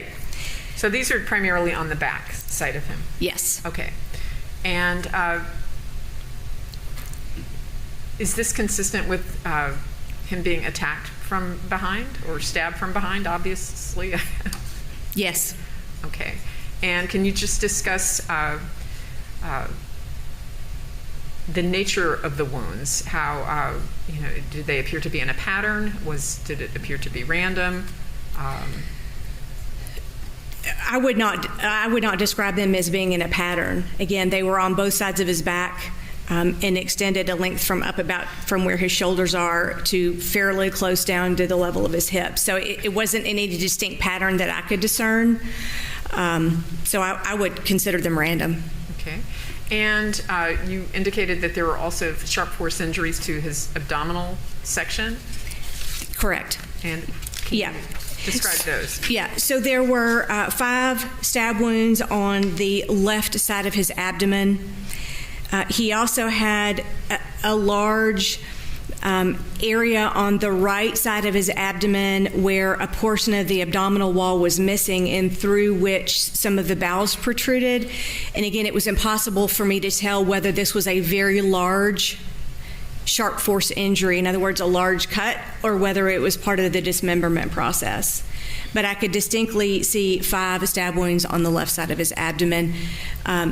And again, those are not stab wounds that were identified on the skin because the skin on the front of his body was completely gone. These were stab wounds that were identified once his body wall was reflected back for me to examine his internal organs. Okay. And did you observe any evidence of injury to him internally as a result of the sharp force injuries? Yes. Again, he had injuries to his liver, both lungs, both kidneys. He had injuries to multiple ribs. I think Dr. Marks, who is the forensic anthropologist, will describe those further, but he had 6 cuts on the or 6 ribs were cut on the left, 6 ribs were cut on the right. And from what Dr. Marks described in his report, the location of those roughly approximates the stab wounds that I identified on his back. Okay. And would you describe the sharp force injuries as occurring before death? Yes, the 34 wounds on his back were consistent with being inflicted while he was still alive. Okay. Was there any other evidence that you received or observed to indicate that Mr. Guy was alive when he was attacked? Did you observe any injuries did you examine his hands? I did examine his hands. His hands were the only part of the dismembered remains that were basically still intact. So the skin of the hands had not been treated with any chemical, had not been put in the chemicals. They were found in a different room of the home from where the bins were, and the skin of the hands, other than being slightly dried from very early decomposition, the skin was intact and very well preserved. Okay. And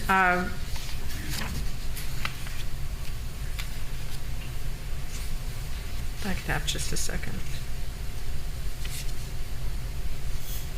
Did you note the depth of these wounds, Dr. Hawes? Could you determine how deeply the sharp force instrument penetrated? The wounds on his hands? On anywhere on his body? Sure. Yeah, so the wounds on Mr. Guy's back ranged up to about 6 inches deep. Again, that is an approximation because some of his body was not there anymore, which would allow us a more accurate measurement. But the best approximation is about 6 inches deep. The wounds on the hands were much more superficial. Mr. Guy had some small abrasions on the back of his right hand. He had a small abrasion on his left little finger, and on the palms of his hands, he had multiple what we call linear cutting wounds or linear incised wounds that I would describe as classic defensive injuries. And they're described as classic defensive injuries because they're on the palms of the hands and the palm side of the fingers that will be consistent with someone putting their hands out either in a defensive motion or potentially grabbing a sharp edge weapon as a way to defend themselves. Okay. Did you take photographs of his injuries? Yes, ma'am. And did you also prepare a diagram of his injuries? Yes, I did. May I approach the witness?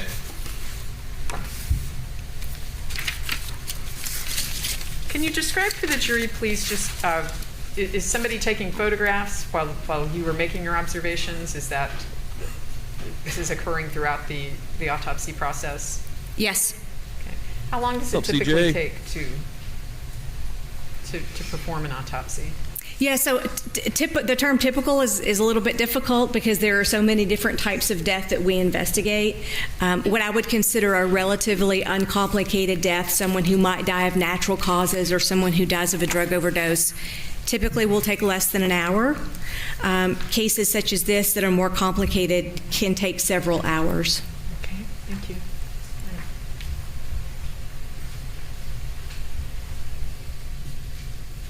I'm going to show you 13 photographs, beginning with Exhibit 737 for identification only, and ask you if you recognize these photographs.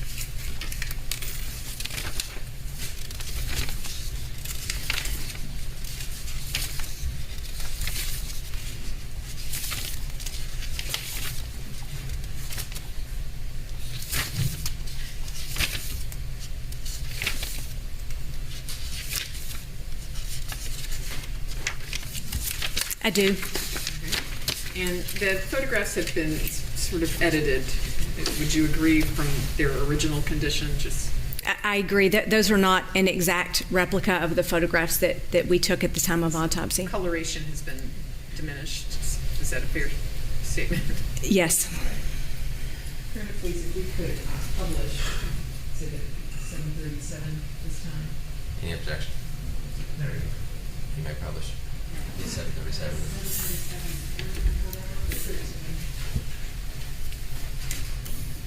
As we go through these photographs, Dr. Haas, if you could just... I think they might be purple. No polished, huh? Oh, God, we're about to look into the sun. What we're seeing. Oh, God! 737A. Thank you. Need sunglasses in this. This is a photograph showing the back portion of Mr. Guy's dismembered hands. Oh.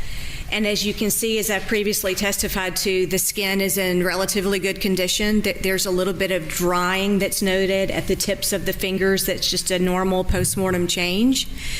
You will note here, here, and here are the abrasions and superficial sharp force injuries that I previously testified to. You can begin to see some of the other sharp force injuries here and here that are consistent with defensive type injuries from a sharp wound. This area right here is the very edge of the area where the hands were dismembered from the wrist. Yeah, I don't know what they may show here. They may show some graphic stuff, so trigger warning to anybody that might be offended by something like that. Okay, we'll go on to 737B. We've seen some wild shit. There he is, the monster himself, looking deep into the eye of the sun. This piece of fucking shit. To clear it, this is your control panel. Okay. Hit clear, and then you can change Dude, colors. he never blinks. Thank you, sir. He doesn't fucking blink. Look, And Or what you- does or when he does blink, it's just a one 737B giant blink. depict?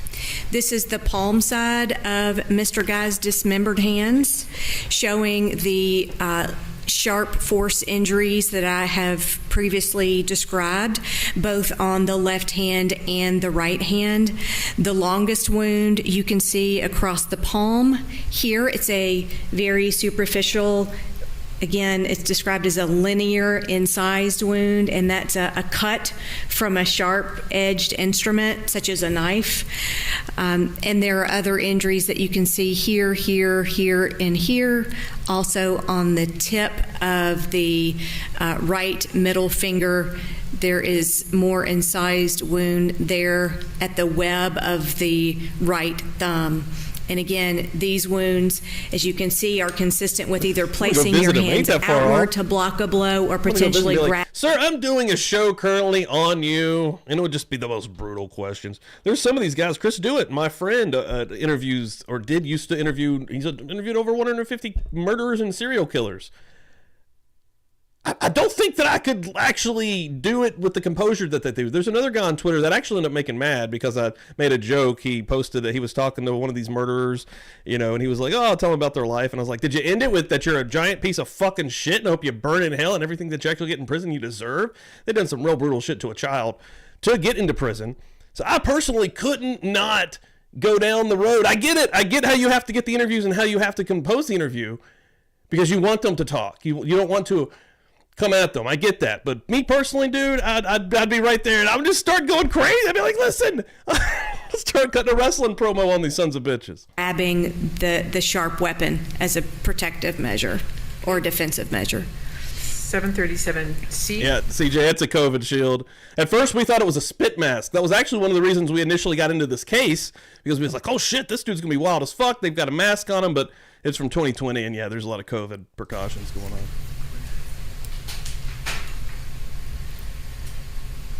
The car of the devil. This is just a close-up view of the. The person that drives the car might even start out normal and good, but I think the car starts to turn that person into the devil, possibly, or evil. I'm telling you like it is, baby. I don't know, man. A lot of people driving those that commit a lot of heinous crimes. Palm side of the left hand, again showing the injuries that I had, the sharp force injuries on the middle portions of the finger, here at the base of the left index finger and on the palm of the hand. And if you clear that, we'll go on to 737D.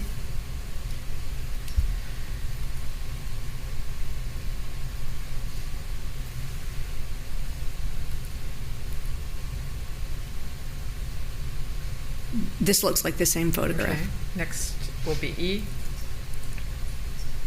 Is this just a closer view of the injuries from the same hand?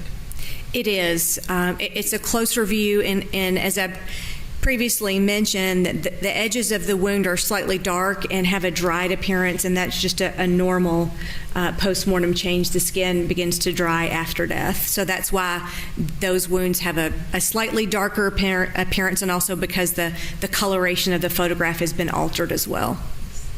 Okay, and the next number, F, I think.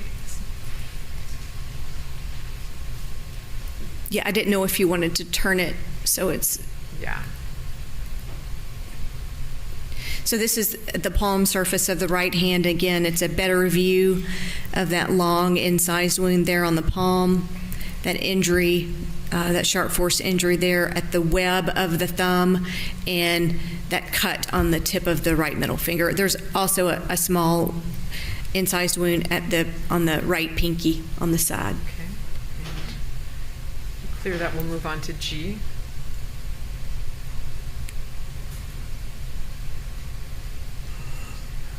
Okay, move on to H. What are we looking at here?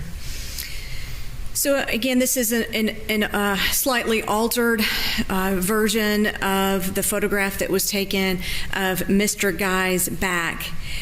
And the skin of the back was better preserved, as I've mentioned, as the other areas of the body, and I think that's for one of two reasons.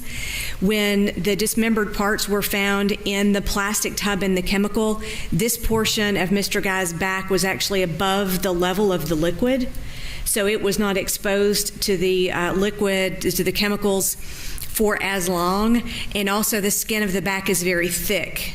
The thickest skin on your body is on your back. So I think the thickness of the skin affected the rate at which it was disintegrated by the chemicals. And again, this is an overview of some of the sharp force injuries that you can see.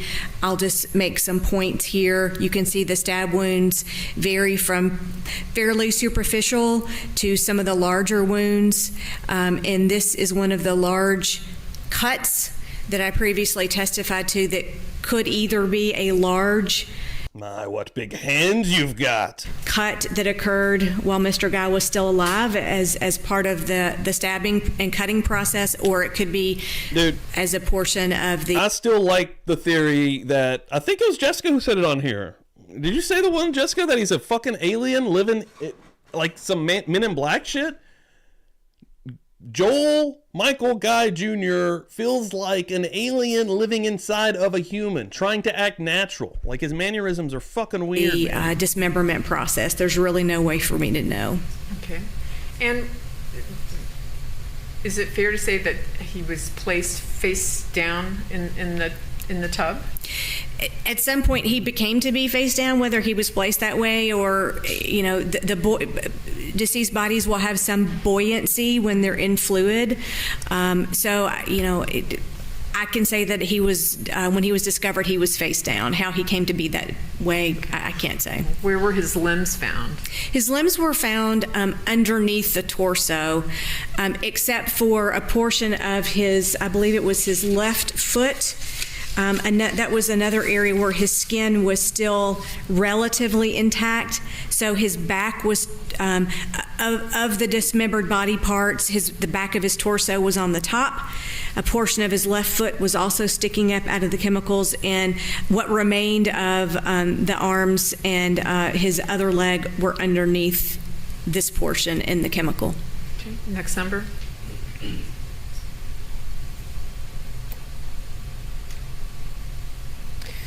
One of the things I wanted to ask you is, some of these wounds appear to have some separation. Is it your opinion that the chemical solution affected the size maybe or the shape of some of these wounds? Is that a possibility? It's definitely a possibility. Also, stab wounds will gape. There are tension lines in your skin that plastic surgeons often take advantage of when you go to have cosmetic procedures done. But if you cut across those tension lines, a wound will gape open. If you cut with the line, it won't. Because some of the wounds gape open, it could be just because of where they are along those lines, or it could be the skin is starting to retract and the tissue beneath the skin is starting to retract because of the chemical. Any of those things are a possibility. It's in likelihood it was a combination of those things. Okay. Next number. And I wanted you to this sort of depicts a different area of the back. Are all of these, can you just sort of point with, show us what you determined to be a sharp force injury? Sure. There's one there. Again, some of them are fairly superficial and almost have more of a pinpoint appearance. Some of them are larger and deeper. And again, these are all on his back. Correct. Okay. And underneath the marker, that's the largest wound that you found again? Yes. Okay. Next photograph, please.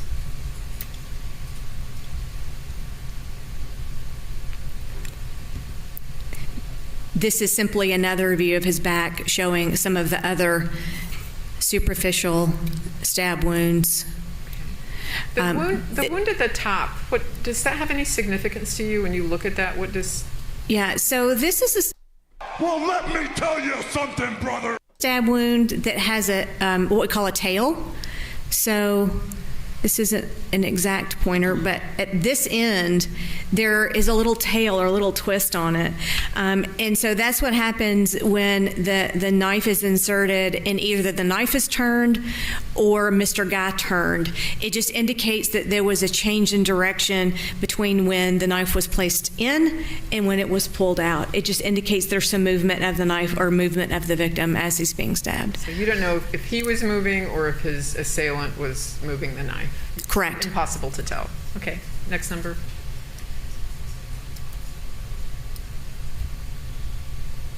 And that is is that another example of that? Yes, that looks like it may be even close-up version of the other one. Version of the other? Okay. So if you could just point to the tail there. Okay. And next number. That's all? Okay. Now, I understand that you also prepared diagrams. God in heaven! The sun is melting our faces, Jesus Christ! This is gun country. These injuries, is that correct? I did. Okay. And if I could approach the witness again.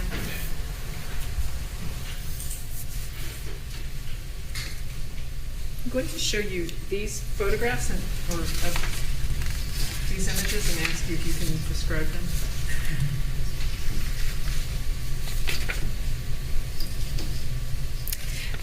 I can, yes. And did you prepare those diagrams? I did. This diagram actually corresponds to Mrs. Guy. It's mixed up with the other one. Yeah, I just saw that. Okay. So does that depict the front and back of Mr. Guy's torso? Yes, I would describe these illustrations as an approximation of what the remains were. Again, it would be impossible for me. I'm not an illustrator. It would be impossible for me to go back and create it exactly, but I think it's a good semblance or a good approximation to demonstrate the condition of Mr. Guy's remains. We're going to leave off that one. So there's just two of these. May I publish these judges? What were the numbers? I'm sorry. 738. The A and B are 738, 738. Okay. You may publish. I assume there's no objection to the diagram. Ask you if you can describe the wounds on Mr. Guy's abdominal area. Yes, so this is the approximate location. There were actually 5 stab wounds. There's only 4 circles there on the left.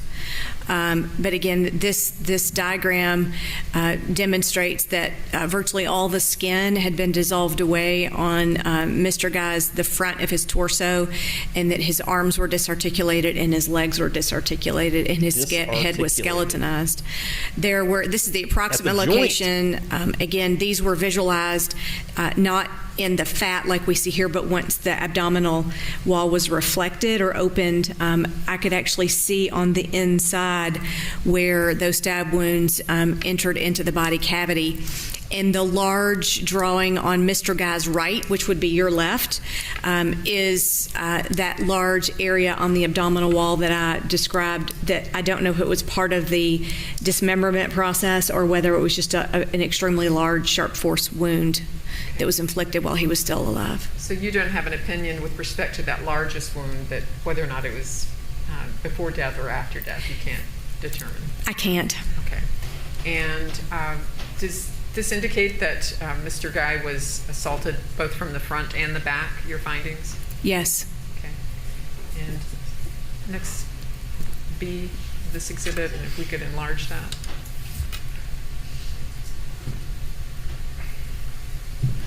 So if you could just discuss your findings and the diagram. Sure. Again, this demonstrates that Mr. Guy's head was completely skeletonized. The arms were disarticulated, and the legs are as well. There was still some skin on his back. I can just imagine this motherfucker right after this, just working the fucking limbs, dude. Like, this is a piece of fucking shit, dude. The fact there is a trial happening. All we really need to know is that his defense attorney gets up and basically says nothing and sits down, and he's like, "Sir, no, what are we doing here? Can we just arrest this guy? Can we just get the cuffs out?" And these are the approximate, again, not... Do we have to show the literal journal explaining every detail of what this man wanted to do, did do, tried to accomplish? Not an exact replica, but the approximate number and location of wounds on both sides of Mr. Guy's back. Okay. So the wounds that affected his liver, was that from the abdominal wounds? I've learned a lot. From the wounds from the back? It could have been from either. Okay. Or both. Is that the same with the kidneys? The kidneys, kidney, right? The kidneys were likely from the back as opposed to the front. All right. And the wounds, the injuries to his lungs would clearly be from the sharp force injuries to the back. Is that? Most likely from the back, yes. Now, what was your ultimate finding as to his cause of death? So the cause of death of Mr. Joel Guy Sr. is multiple sharp force injuries. And the manner of death? Homicide. Could you turn the lights on, please? Oh, fuck! Wow! Okay, so now we're actually melting! Jesus, how is that direct your attention to what is happening? Mrs. Guy's autopsy. The brightest one yet? That was disrespectful, insane. but sometimes referring to her as Lisa. If I do, I apologize, but it's probably easier Live to on the hear internet. if I use the first name. So could you please discuss, you also prepared a report with respect to her autopsy. I did.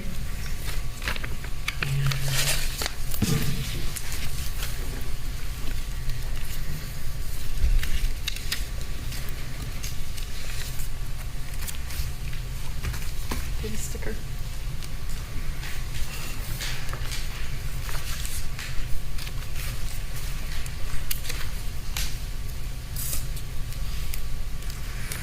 So this will be 7:39? Yes. Okay, thank you.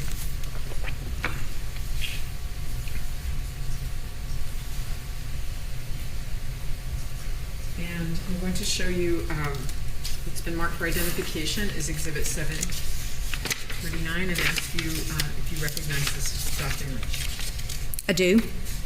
And what is it? This is a copy of the autopsy report for Lisa M. Guy. I would move this into evidence, Your Honor, please. Any objection? There we go. To the exhibit 739. So Dr. Potts, if you would just sort of take us through this, through your report, just as you did with Mr. Guy's autopsy, and please discuss your findings. So, like Mr. Guy, Mrs. Guy was also dismembered. There was some differences in the degree to which she was dismembered and the way she was dismembered. Her head was completely severed from her body. Her arms were disarticulated at the shoulders, and her legs were disarticulated at the knees. So in comparison to Mr. Guy, who had his legs disarticulated at the hips, Mrs. Guy's legs were at the knee. So her thighs were still intact. Her thighs were still attached onto her body, but her head was completely severed and her arms were completely severed. Much like Mr. Guy, the skin of her back was still relatively well preserved compared to her front, where there was almost no skin left. Mrs. Guy's head was found in a large pot in liquid in the kitchen. The liquid in the pot had a slightly different character to it than the liquid in... Remember how many times you say that, all right? Knew that immediately coming out the gate into this trial. No matter how many times that is said out loud or you find that piece of information out, you obtain that knowledge, it's shocking, I feel like. His mother's head was ripped off of her body, not cut off of her body, ripped, broken, broke the vertebrae, broke the bone, and he stuck that shit in a fucking pot and put it on the stove and left it on. He had to leave. He's like, fuck my hands up, I gotta get this situation taken care of, which took him a day plus because he drove all the way back to fucking Louisiana, 9 hours away from where the murders took place. Left the stove cooking and simmering, not simmering, I think it was on full blast, on high. Even after the police find the scene, of course, they don't turn off the head. The head is endlessly boiling on a stove inside this fucking house. It's the craziest shit ever. Plastic tubs. It didn't have the strong chemical odor. It had a slight odor of decomposition, but it did not have the chemical odor like the bins upstairs did. And the skin and flesh that remained on her scalp was different. It did not have the top layer of skin was still intact. In other words, the skin looked like it had heat artifact, or what we call thermal artifact, as opposed to a chemical artifact. The hair was still there as well. And so those were the primary differences. Miss Guy had multiple sharp force injuries on her back. She had at least 25, and again, I'm having to do a little bit of a hedge because of the degree to which the remains were altered. He just went crazy. Again, the wounds were on... If he had a plan and then it just started... I mean, look at this motherfucker, right? He bombarded his dad in the workout room and then got his mother when she came through holding tons of groceries. So he snuck up on both of them when he murdered them. But then after he just starts committing the act, he just goes crazy, goes mad. Because we've seen the pictures of the blood splatter on the wall. It looked like the knife was just being flung about all over the place. This dude just lost his fucking mind in the moment. I mean, clearly. I mean, I'm not trying to rationalize it in any way, I guess, because of the brutality and how fucking grotesque it actually is. But when you really kind of think about it, he had a notebook of the plans detailed out. Like, he had a plan. And then once that... I don't know. I don't know, man. It's so brutal. This is one of the most brutal and barbaric ones I've seen, and we cover Jeffrey fucking Dahmer on here.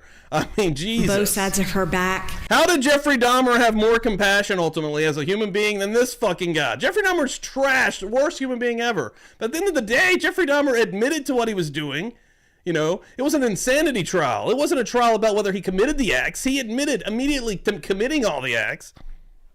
They were approximately 6 to 7 inches deep. They included injuries to the heart, so the right ventricle or the right side of her heart, the aorta in her abdomen, which is the major blood vessel that leaves the heart and feeds the lower portion of the body. Both lungs were injured, the left kidney, the liver, in her third Raised the skid. thoracic vertebra. So a bone in the spine also appeared to be injured. She also had 5 stab wounds that were relatively superficial on her buttock as well. Would you describe these wounds as before death, peri-mortem? For the ones that I could tell, yes. There was also a large cutting wound on the right side of her abdomen that was in a similar location to Mr. Guy that I was not able to tell if it was related to the dismemberment or whether it was a pre-mortem sharp force injury. Okay. Did you take photographs of Mrs. Guy's injuries? Yes. Can you hear me? I feel I can. I was just trying not to cut you off. I'm sorry.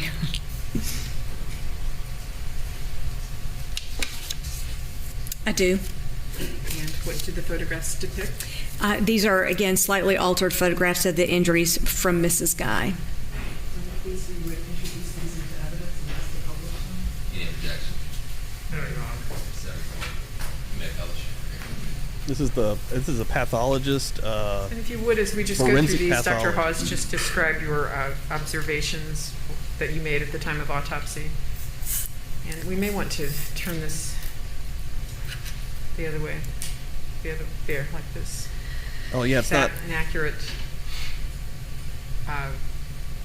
Just tell the jury what you see. Sure. This is, again, a slightly altered photograph, and it's a little difficult to tell where it is on the body because of the dismemberment process, but it appears that this is a stab wound that I've not previously described on the left of Miss Guy's chest. This appears to be the edge of the dismemberment of the arm, and this appears to be fatty tissue up here toward the head. So again, this is a stab wound on her the left side of her upper chest. So her front side. And yes. Did you associate any internal injury with this particular wound? It did extend down into muscle, but again, because it was in the area of the dismemberment, it was difficult to tell where it went, where the wound path extended to after that, but it did go down at least into skeletal muscle. Okay. General, before you move on, I just want to clarify something with Dr. Halls, and we've used the term altered photographs, and Dr. Halls, I know what you understand by that. I just want to make sure the jurors understand. When you say altered, you're meaning that the coloring has been changed, so it's not quite as clear, and they have been cropped as well to cut out some of the edges of the photographs. Is that accurate? But it is an accurate representation of what you observed. Is that correct? Yes, sir. I'm sorry I haven't been clear with that language, but yes, this is an accurate, and the other photographs are an accurate representation of the wounds. But I also wanted to be clear that they are not an exact representation. They are an accurate representation, but not an exact representation of the photographs as they were taken. Thank you, Your Honor, for reminding me about that. Thank you, Doctor. We could clear that and go on to the 740B. And if you could just describe what this photograph depicts. Getting a lot of pleasure out of watching This is a view of the stab wounds on Mrs. Guy's back, and there are I'm just couple of. there. I don't know if this guy's getting any pleasure out of this, but it's interesting, man. I mean, there's the only emotion we've seen per Ned is the roommate that he was a boyfriend's with, I guess. Like, this guy only cared about himself and his ability to keep being lazy. Like, he literally did this deed because the father was about to cut him off. The parents were about to cut him off because they were older, downgrading, selling their house. They weren't going to be able to support a 28-year-old adult anymore. You know, he fucked up his schooling. He had an ample opportunity trying to be a fucking a plastic surgeon. And your answer is to murder both of your parents and collect their insurance, which you have no ability to control money whatsoever. So that would have been burnt through in a year or two max, probably, buying insane, frivolous bullshit, I would say. Things to note here. One is there are wounds on both sides of the back, as I previously described. There are also some other tails, similar to what I described in the other photographs for Mr. Guy. One example of that would be right there at the edge of that. So this looks like it's 2 stab wounds that are very close together. It looks like there may be I just barked right on top of it, but there's a tiny strip of skin that looks like it's in between 2 stab wounds very close together with a tiny tail on the end. This has the appearance of a tail here also. It's difficult to tell if this wound is 2 overlapping wounds or potentially a large tail on this end. This wound appears to have a tail. So again, it's just a general representation of the stab wounds on Miss Guy's back. Nope, he'd have killed them too. He'd have started a whole new plot. He would have started a whole new notebook. He's like, yes. So you think you've got all the money? No, you do not, sisters. And that's how he would have talked, because in the actual notebook, he wrote it out like he's some kind of fucking villain. If you look at the thumbnail of these streams, it's this guy's face on Penguin, Danny DeVito Penguin from the Batman movies, the early Batman movie. It fit way too fucking well. This dude is a super villain. I'm sorry, excuse me. Not a super villain. The word super does not fit this guy whatsoever. He's a fuckface villain. Terrible villain, okay? But in the actual notebook wrote out, for the $500,000, it will be all mine. And I can only imagine the laughter after. It will be all mine. This guy is insane. December. If you could clear your markings and...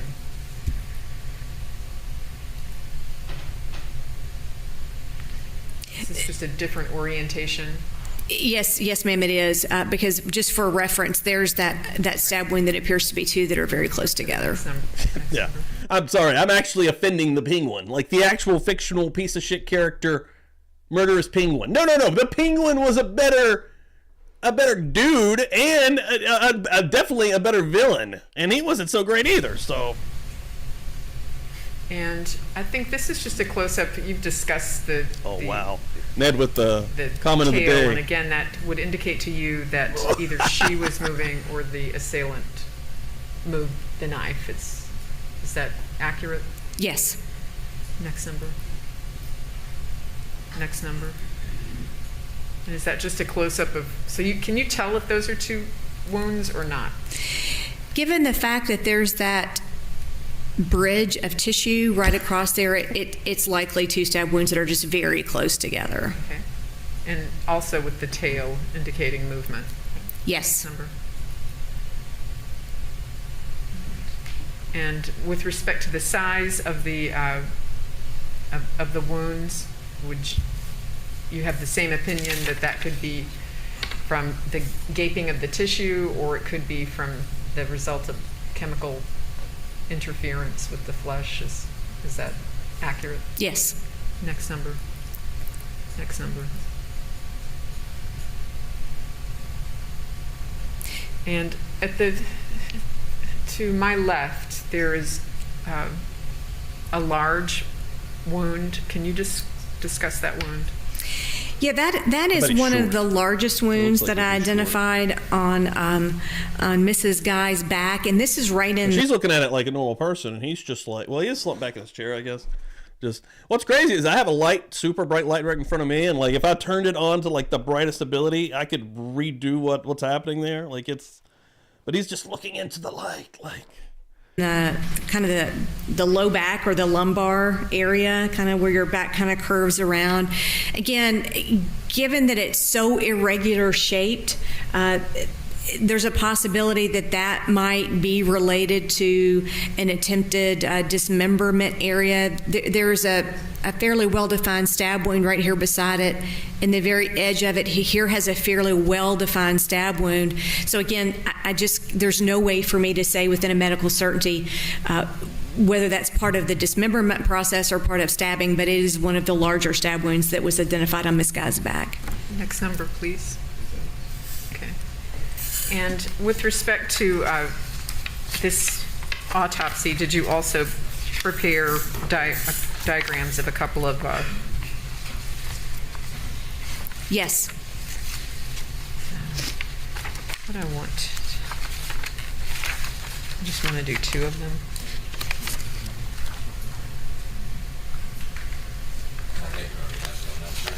Yes. Okay. I think I've got this one marked.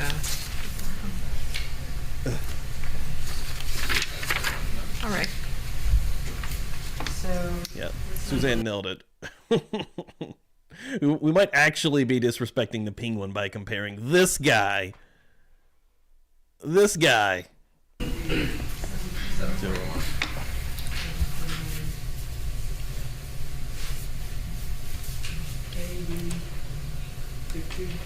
can do A and B.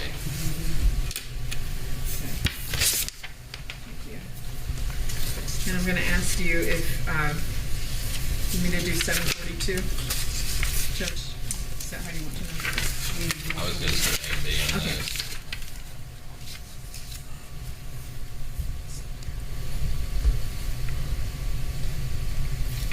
And Now that's how I actually think. I make a lot of jokes on Twitter, but I'm half serious with some of that stuff, dude. Like, can we just nice and slow? I'll ask you if you recognize these. I do.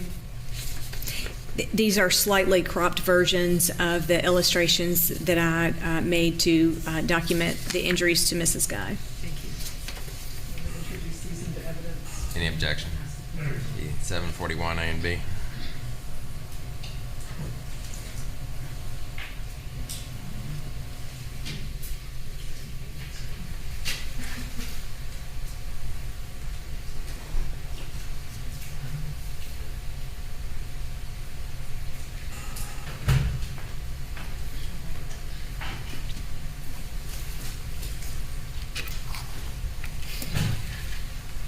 And if you could discuss 741A, please.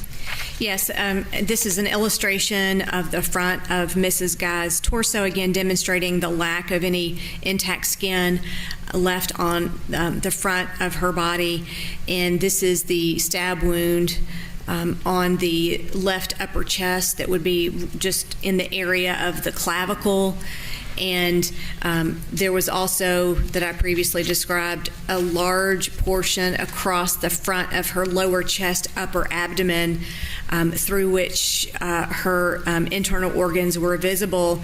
And again, given the size of it, it is difficult for me to say the nature of that wound, whether it was part, again, of the attempted dismemberment, or whether it was just a very, very large wound across the front of the abdomen. Okay. And B, please. So this is an illustration of Mrs. Guy's back, again demonstrating the head was dismembered at approximately the level of the second and third vertebra in the neck, which are called the cervical vertebra.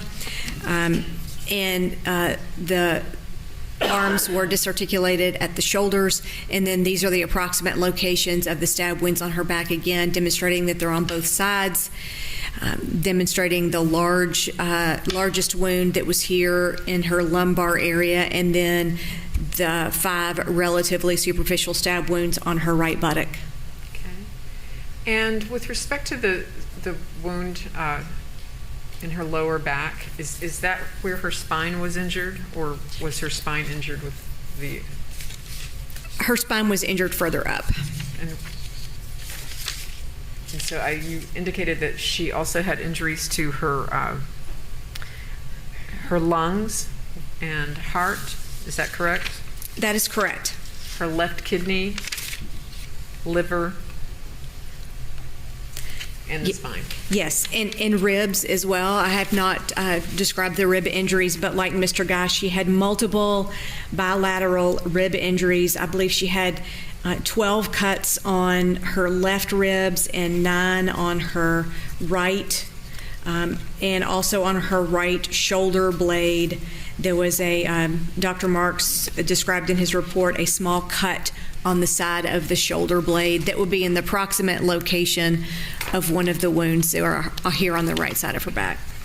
If I have just a moment, Judge, I need to count some photographs. We could have. Oh, okay, yeah, this is actually interesting. There for a second, I wanted to remember what was going on there. Yes, Suzanne asked, "Is this a death penalty case?"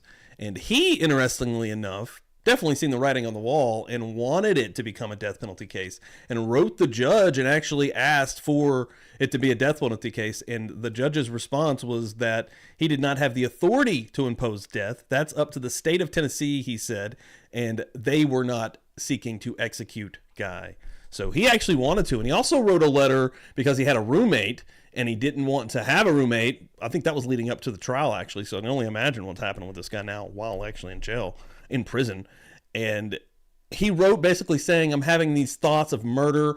I need my own cell," basically is what he's saying. He was talking, went into graphic detail in the letter as well, talking about he felt like he wanted to bust the guy's eyes out, squish the guy's out of his head, bust his eyes, things to that effect. Like, it's crazy. But basically he was bluffing because he didn't want to be in another room with another person.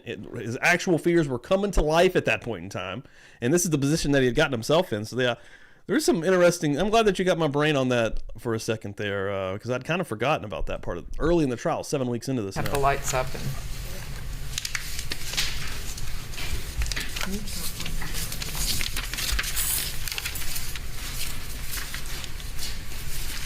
He wanted to die, but they're like, "Yeah, you're going to suffer in here," which it's its own hell, right? Possible? Like, Yes. especially for a guy like this, he hates being in the situation he's in. I would say he's probably in general population, man. Come on, guy does not do good in prison.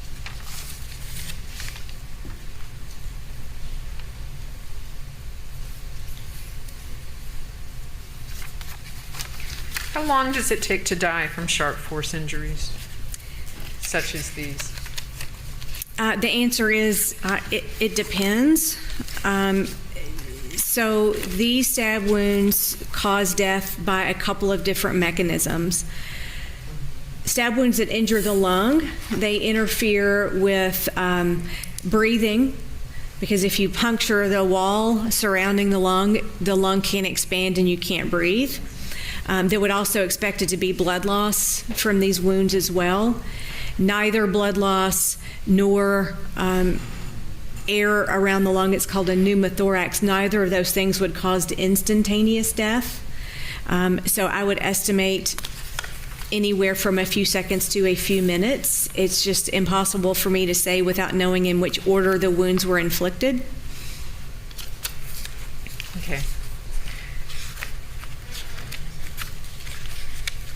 God, I didn't want to put the hearts on his face.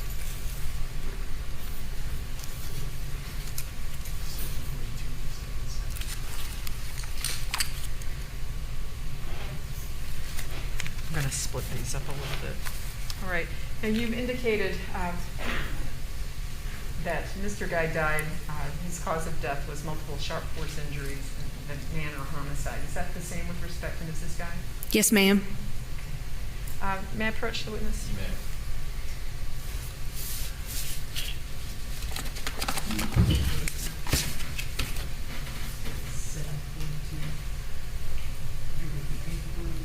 Yeah. I think there are 26 letters in the alphabet. I want you to just briefly go through these and tell me if they are. I do recognize them. And are these photographs that were taken by your assistant on November the 29th? Yes. Please introduce these into evidence and ask to publish them, please. Any objection? There you go. And these are photographs of the scene.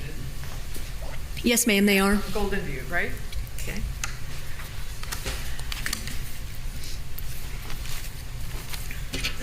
And if we could start with 742A, and just if you could just describe the chemicals that you noted when you went through the house.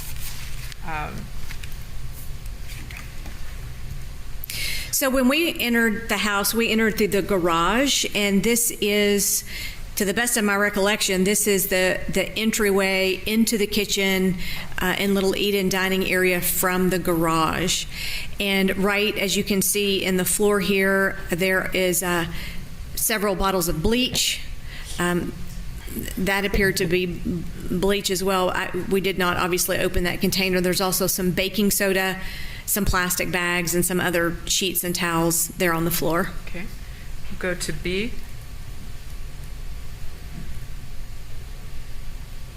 And this is a close-up of that same photograph, and I would ask you if you can read what is depicted next to the red labeling on the jug.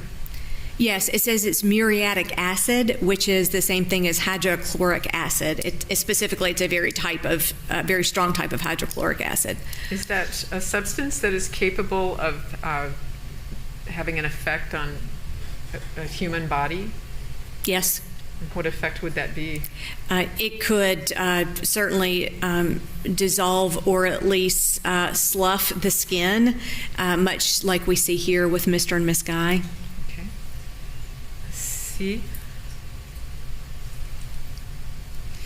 And I'm going to ask you if you recognize what's depicted in this area. Yes, this is at the top of the landing from the stairs. So right as you come up the stairway on the very top landing, this is obviously a blood stain there on the carpet, and it's surrounded by containers that I believe were labeled as drain cleaner. They contain, up to the best of my recollection, sodium hydroxide, which is just a different type of drain cleaner. There's also some female appearing clothing there, and there may have been a couple of other chemicals there as well, but the large white buckets were sodium hydroxide. So in your opinion, as a forensic pathologist, is this photograph, does it depict evidence that perhaps Mrs. Guy, assuming that those are her clothes and her blood, is it consistent with her being attacked in that area? Could be, yes. Okay. So D, this is a close-up, of course, of the products that were there next to her. And can you describe what effect this particular chemical would have on the human body? Yes, sodium hydroxide is also considered a poison if used inappropriately, and it could also cause burns on the skin. Okay. If if these tubs, these 4 tubs there, if you heard that those were actually empty, do you have an opinion as to whether or not those substances could have been used to decompose the remains of Joel and Lisa Guy? It's possible, but I am not going to be offering any testimony as to what the chemical nature of the substance in the tubs were, but it's certainly possible. Okay. And E? Shit like that fucks with me, actually, man. Like that.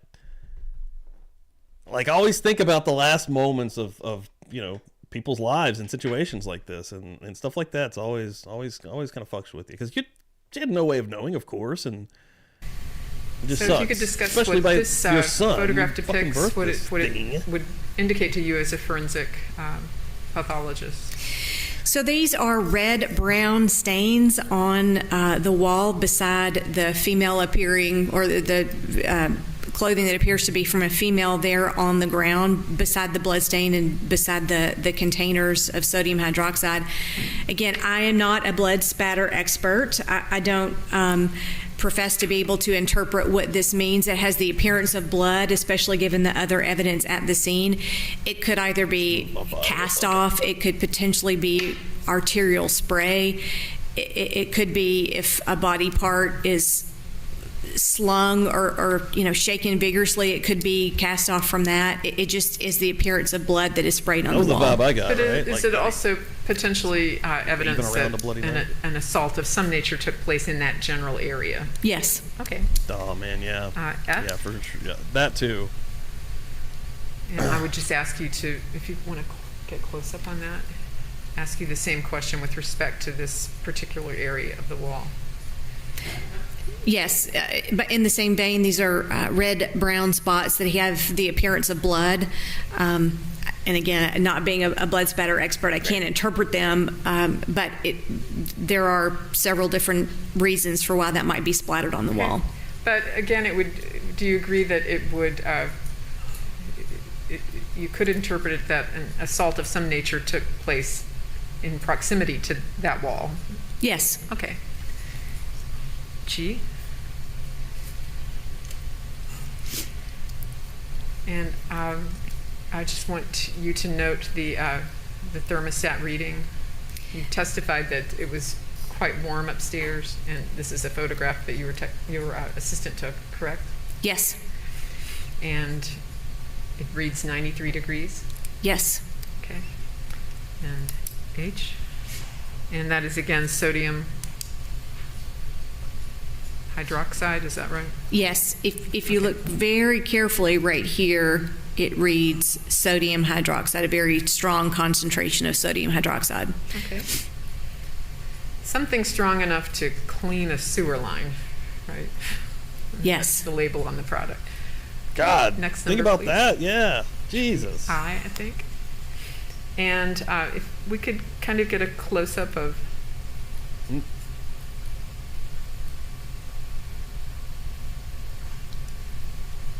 this is also sodium hydroxide, is that correct?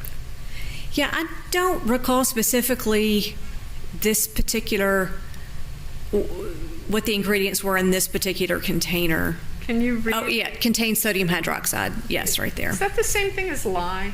Is that what lye is? Yes. Okay. Next number.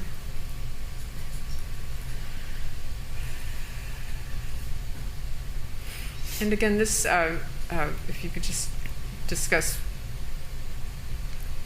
your observations with respect to this photograph, the contents of this photograph. This is the appearance of the master bedroom and adjacent master bathroom here as we arrived on scene. Sort of digging through shit. There were multiple things there, Beanie Babies, there looks like to be a blender, there's and some type of industrial light. There's all manner of things there. I believe there were also some other chemicals and maybe some plastic there on the ground, some Sharpies. So just kind of what I would consider an odd arrangement or odd collection of items there on the floor. Next number. And I think we've got some close-up of some of these substances. And can you identify that as a product containing chemicals? Yes, liquid fire is also marketed as a drain cleaner. I'll have to look closer at the label, but I believe that liquid fire contains sulfuric acid, if I'm not mistaken. Next number. And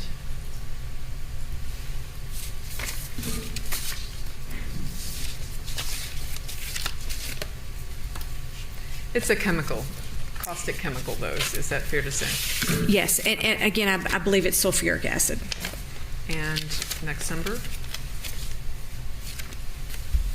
If you could just discuss what this, I believe there were 3 of these in the previous photograph. Yeah, so Does this have hydrogen. any significance to you? I'm sorry, I didn't mean to cut you off. Does this chemical have any significance to you as a forensic pathologist? Well, hydrogen peroxide is something that we're probably all familiar with. We probably all have it in our medicine cabinets. You can clean wounds with it. It's just used as a general cleaning agent for cleaning out cuts or so forth. Now, the food, why it's considered food grade, that is something I can't answer. I'm not familiar with food grade hydrogen peroxide. Do you see where it reads skin contact about 3/4 of the way down the screen? I do. It says skin contact mildly corrosive. Okay. And the next number, please. So if you could discuss the contents of this photograph. So this room is another room upstairs that I would describe as a spare bedroom or an exercise room. And what's significant here, there's a large area of blood on the wall, blood on and seeping into the carpet, and beneath the black square that's redacting the areas of where Mr. Guy's severed hands were found. Okay. And the movement or the blood staining on the wall, does it depict movement in your opinion as a forensic pathologist? It does. The blood appears smeared as opposed to splattered or splashed. It's actually smeared, a contact smear. Again, how that came to be or who smeared it, there's no way for me to know, but the blood does appear to have a contact smear on it. In your opinion, does it appear to be an area where a violent struggle took place? That would be one explanation, yes. Okay. And in your opinion, is that sort of closer to the ground? I mean, it's not at the ceiling, right? It's indicates maybe the blood was deposited when one or more persons was in a lower position, maybe closer yes. to the ground. Okay. Yes. Next number, please.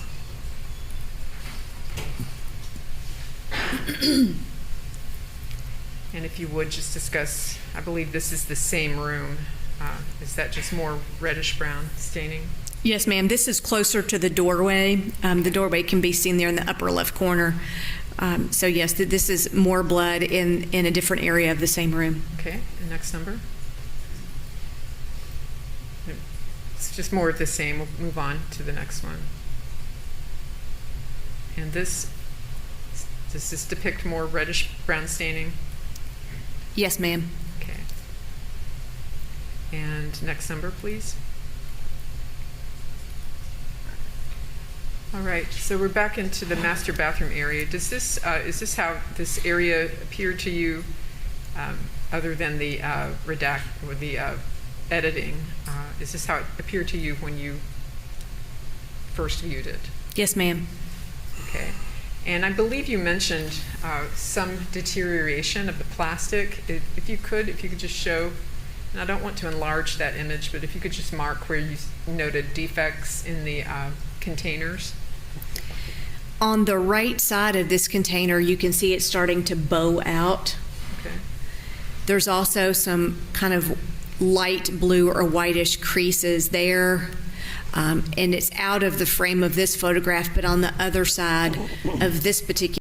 Yeah, they've showed some graphic stuff. That's why I never know what's kind of coming. There's about 10 minutes left of this video, and then we'll see how long the next one is, see if we can go into it before we close up for today. But I'm going to run upstairs to use the bathroom real quick. I'll be right back. Container. So the dismembered remains of Mr. Guy are in this container. The dismembered remains of Mrs. Guy are in this container. So you can start to see the edges starting to warp, and there's that light colored area that you see when plastic starts to weaken or bend. Okay, next number. So I wanted to ask you, does this photograph depict just how much liquid was involved in these tubs? Is that accurate? Yes. And if you could just darken the screen for a second. So with respect to that photograph, obviously there's somebody there is that the process where they were draining the liquid from the tubs into another container? Yes.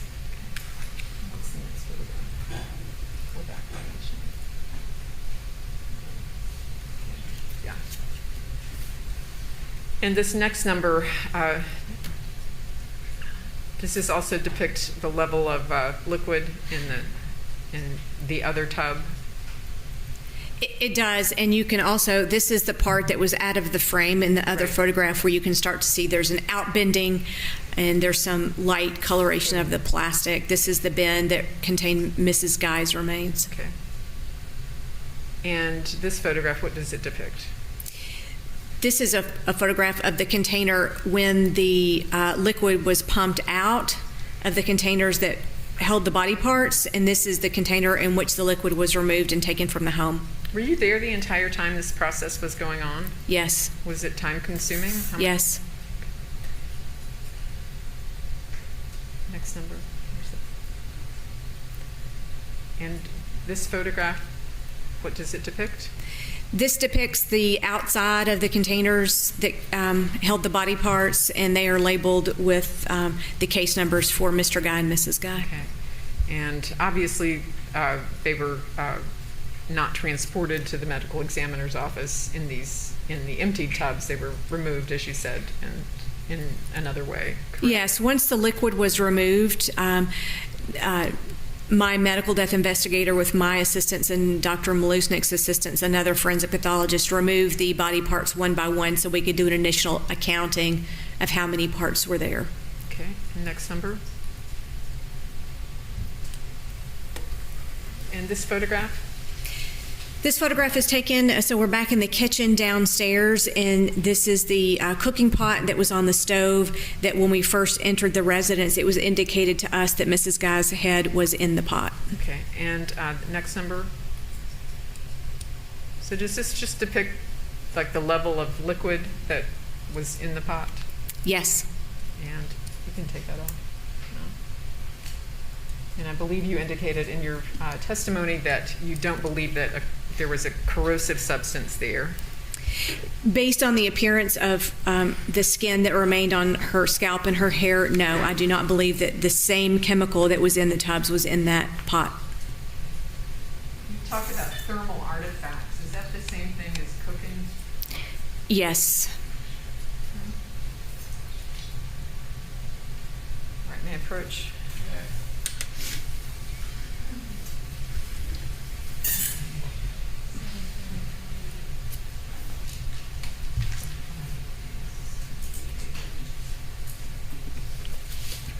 Show you 743A through E and ask you if you recognize these photographs.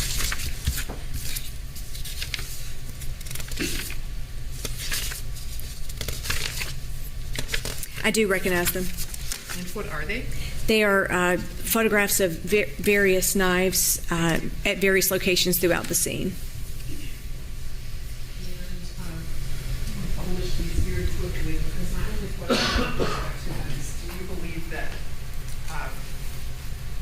As we go through them. Any objections to 743? No, you're not. You may publish.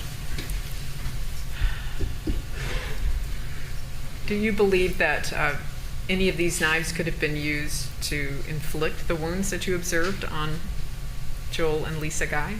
It's possible. There's no way for me to match any one particular wound with any one particular knife. Got to be. Is it possible that this knife was used to either inflict sharp force injury or disarticulate the victims in this case? It's possible. Next number. And with respect to this knife found in a different area of the house, is it possible that this knife inflicted the sharp force injuries, some of them, some or all of them, of either of the victims? Yes. Next number. And with respect to this knife, and go to the next one too, I think it depicts the other. Those two knives, were they capable of inflicting the sharp force injuries that you observed on the bodies of these victims? Yes. Could they have been used to disarticulate these victims? Yes, it's possible. Thank you very much, Dr. Hawes, for your appearance here today. Cross-examination. No questions, Your Honor. Thank you, Dr. Halls. You are excused. I appreciate your service. Have a good day. Thank you, sir. All right, ladies and gentlemen, that takes us to 5 o'clock and the end of our day. As Dr. Halls is departing, I'm going to give you some instructions for the night. Several of these you have heard. One of these you have not heard yet. The first that you have heard is, once again, do not discuss this case with anyone, family members, friends, among yourselves, or on social media. Again, want you to avoid any media coverage about this case. There has been media coverage, both TV, radio, newspapers, as well as social media. And so please continue to avoid all exposure to this case. Now, the next instruction I'm going to give you is one that you have not heard yet, and I do not know when we're going to finish this case because I never know what all the proof's going to be. The defendant has no burden of proof. He doesn't have to present any proof, but he may choose to. That is completely up to them. And I have no idea how much more you're going to hear from the state. I suspect, though, that we are getting close to the end of the state's proof. And there is a chance that you could begin deliberating in this case tomorrow, probably as early as tomorrow afternoon, early after lunch. So I want you to know, once you begin deliberations, how long you go and what recesses you take is, for the most part, up to you under my direction. So it could be that you begin deliberating tomorrow afternoon and you hit 5 o'clock and you have not reached a verdict yet. At that point, I leave it up to the 12 jurors who are deliberating. You can work past 5 o'clock if you'd like to, I'm pretty sure. Or you can choose to adjourn at any point and come back the next morning to resume your deliberations. Well, at least not so more videos. when you're making plans for tomorrow, when you go home, I want you to think about your day. So when you meet with your fellow jurors, if you are I'm just going to talk about it real quick. Crime Spies was talking. I get cracked up every single time it goes to the defense and he doesn't have any questions. This has been most of this trial. The opening statements for this, guys, is madness. The opening statements, the prosecutor, the state, they come up, they have an hour. They speak for an hour over this entire case, as you would imagine. It's a lot. The video I was watching, which was just one video of opening statements, I was like, oh, okay, that was a long time. Let's see how much time we have left for the defense. There was 2 minutes left in that video. That dude stands up and is basically just like, I'd like to thank everyone for their time and being here. I think that's it. I'm pretty sure he did not address the defendant. He didn't address the case at all. I'm pretty sure he just welcomed the jurors to the trial. It's wild. Deliberations around 5 o'clock, and you all want to continue to deliberate. Make plans for that. But if I've never seen any of anything you like have that. to be gone or have something to do tomorrow night, just be mindful of each other, and I'll let you make that joint decision tomorrow should we get there. But I want you to be prepared. You could end up being here later to 5 tomorrow if you all agree to that. And I'm not joking. That's not even exaggeration. I'll gotta joke around and give some exaggerations. That one is not one. 2 minute opening from the defense of a guy. All right. So once again, I'm going to have you take your notebooks with you. I have a couple real short matters that I have to address tomorrow at 9 o'clock. It won't take me more than 10 minutes. So I'd ask you to be here at 9 again tomorrow, and I'll get to you as soon as I possibly can. So take your notebooks with you. I will see you tomorrow at 9 o'clock. Have a good night, folks. See what we get into here. See where the next one All right, goes. folks, you can have a seat.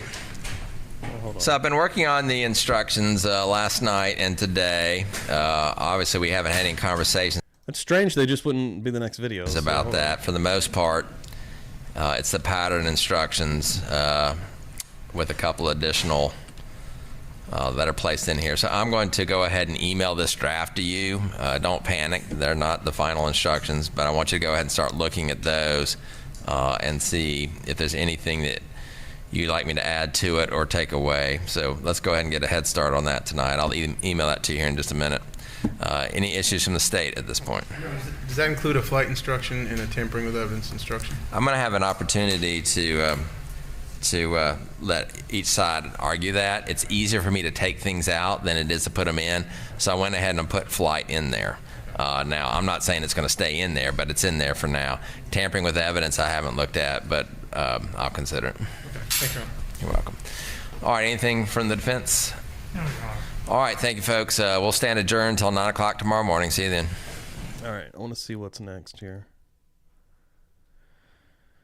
Okay, next we got 58 minutes. I don't know. I may go ahead and do this one. Jim Bring of, that's a weird last name. Jim Bring of KGIS, a company that makes maps for Knox County, takes the stand, followed by forensic anthropologist, probably butchered that, Dr. Murray Marks, anthropologist.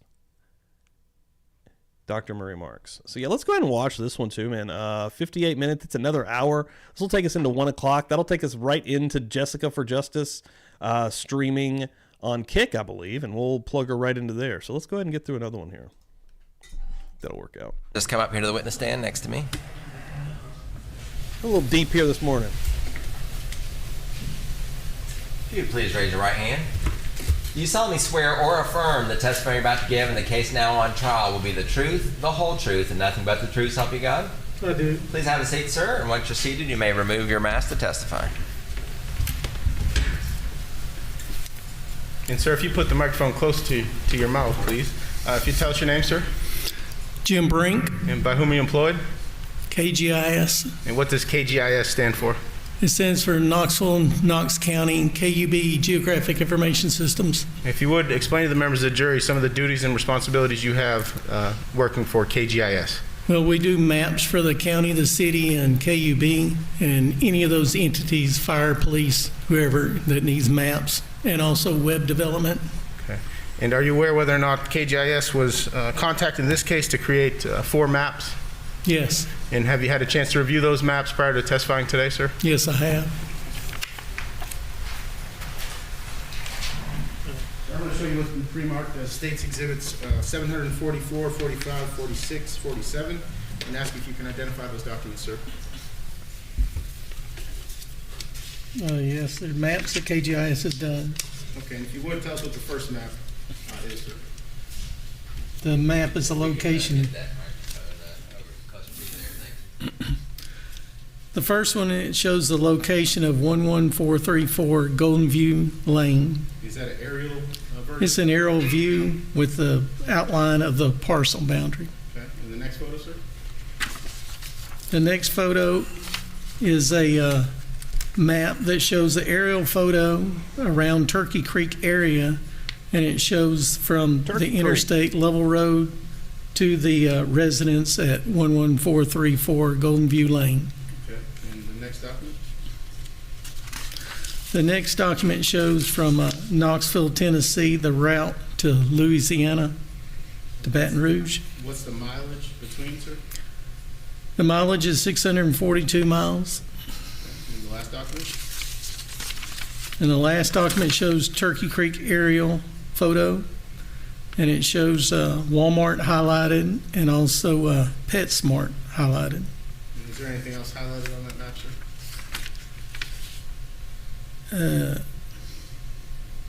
Yeah, also up in the upper left corner is the residence at 11434 Golden View Lane. Now, at this point, we move in States Exhibits 744 through 747. Any objection? 744 through 747. And ask to publish if we could.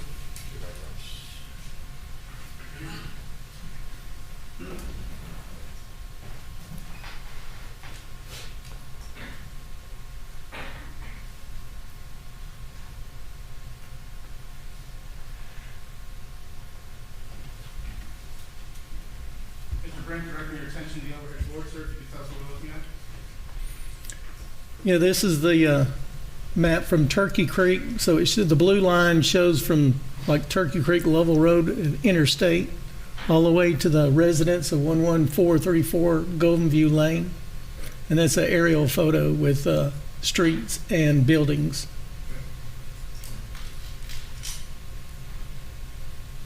The next document, sir. This shows the route from Knoxville to Baton Rouge, and that is 642 miles.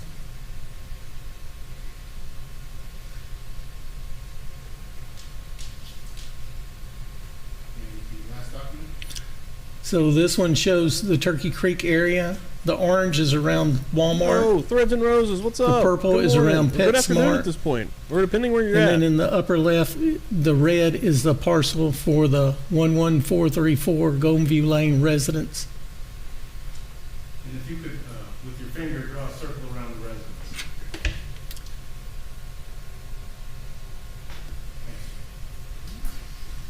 So I'm going to approach with what's been pre-marked as States Exhibit 748, 749, and 750, and I'll ask you if this accurately depicts or is a blown-up version of one of the maps that we've already looked at.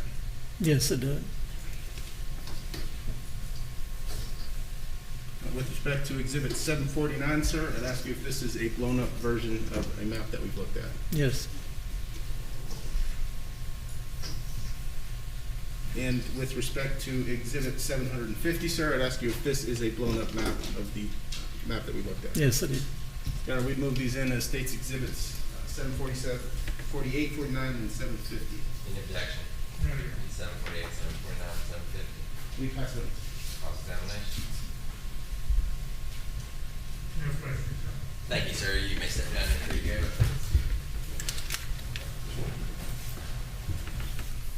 Just state your name for the record, please. Murray Marks, Dr. Marks, where are you employed? At two places, the University of Tennessee Graduate School of Medicine and at the Regional Forensic Center in Knoxville. What is your occupation? I'm a forensic anthropologist. Anthropologist. Can you describe for the jury, please, what a forensic anthropologist does? A forensic anthropologist in the working for the medical examiner's office really does two things.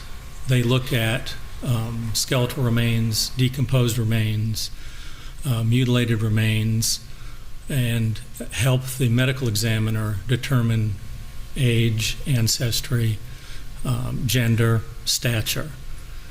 They provide a biological profile of an unknown individual. The other thing they do is look at trauma. Blunt force, ballistic force, sharp force trauma to bone. In essence, the anthropologist answers the questions posed by the pathologist. Okay. Can you discuss your educational background with the jury, please? I have a bachelor's degree, a master's degree, and a PhD. The PhD was from here at the University of Tennessee. I returned after I got my doctorate to be a forensic anthropologist, became board certified, which is kind of the final hurdle you do academically and professionally. Right. And just a brief background of your employment. Where have you worked? Where have I worked? Mm-hmm. Strictly for the Graduate School of Medicine as a professor in forensic dentistry. Before that, I was a faculty member in the Department of Anthropology here at the university. The forensic work has been primarily for the Regional Forensic Center here in Knoxville, also the forensic anthropologist for Chattanooga, Hamilton County, and do a variety of lectures and courses for the University of Western Australia and Boston University.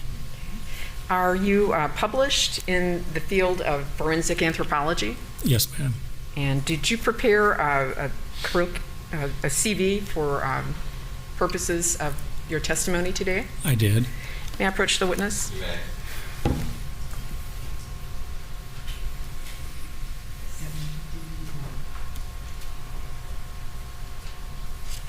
Show you what's been marked for identification as Exhibit 751 and ask you if this is your CV.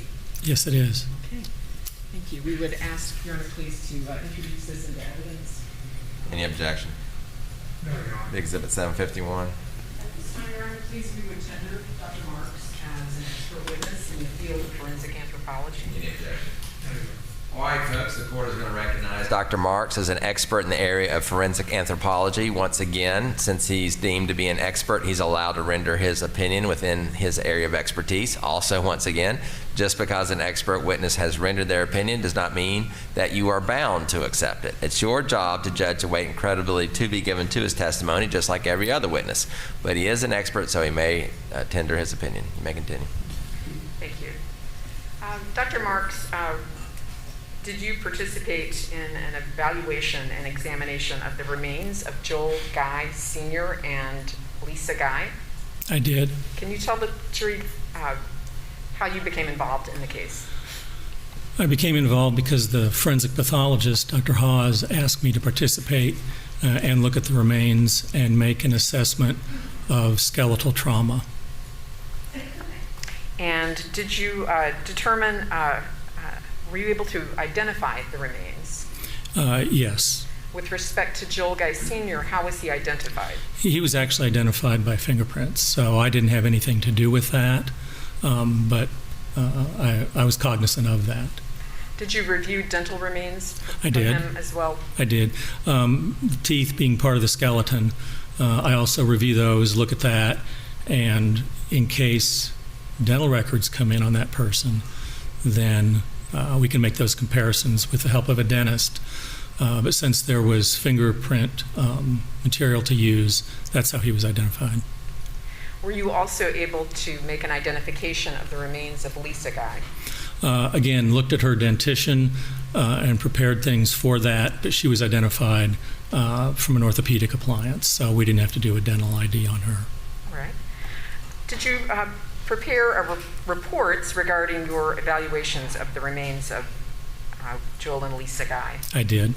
And I would just ask you if we could just begin with Joel Guy Sr., and if you could discuss your findings in your report.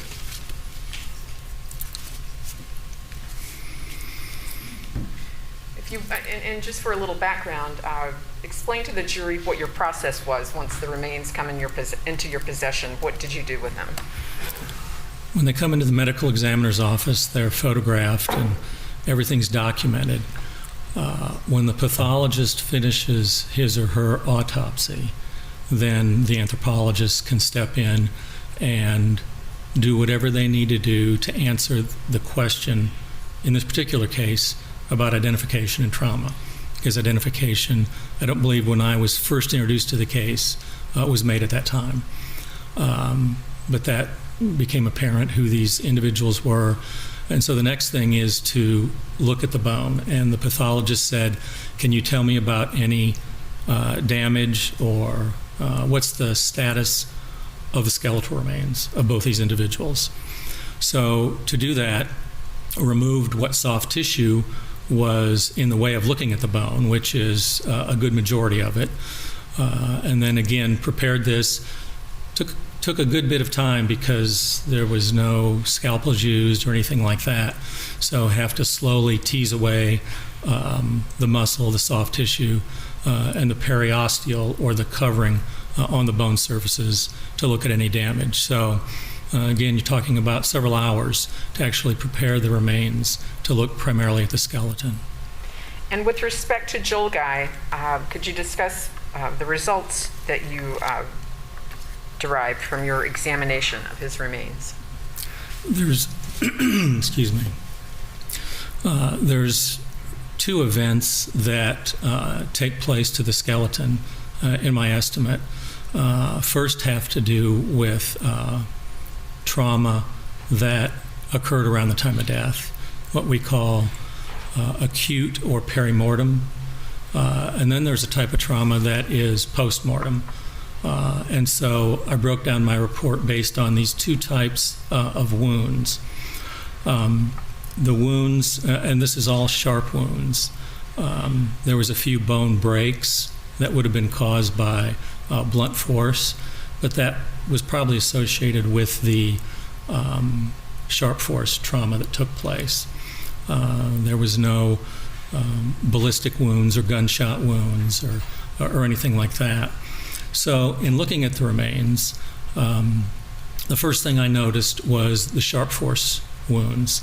And the sharp force wounds, particularly that had to do with around the time of death, were primarily to the ribs.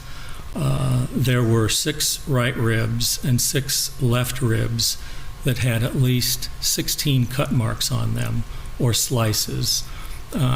These wounds were everything from a kind of a grazing line to a somewhat deep incision to a complete severing. There was also chipping of the bone.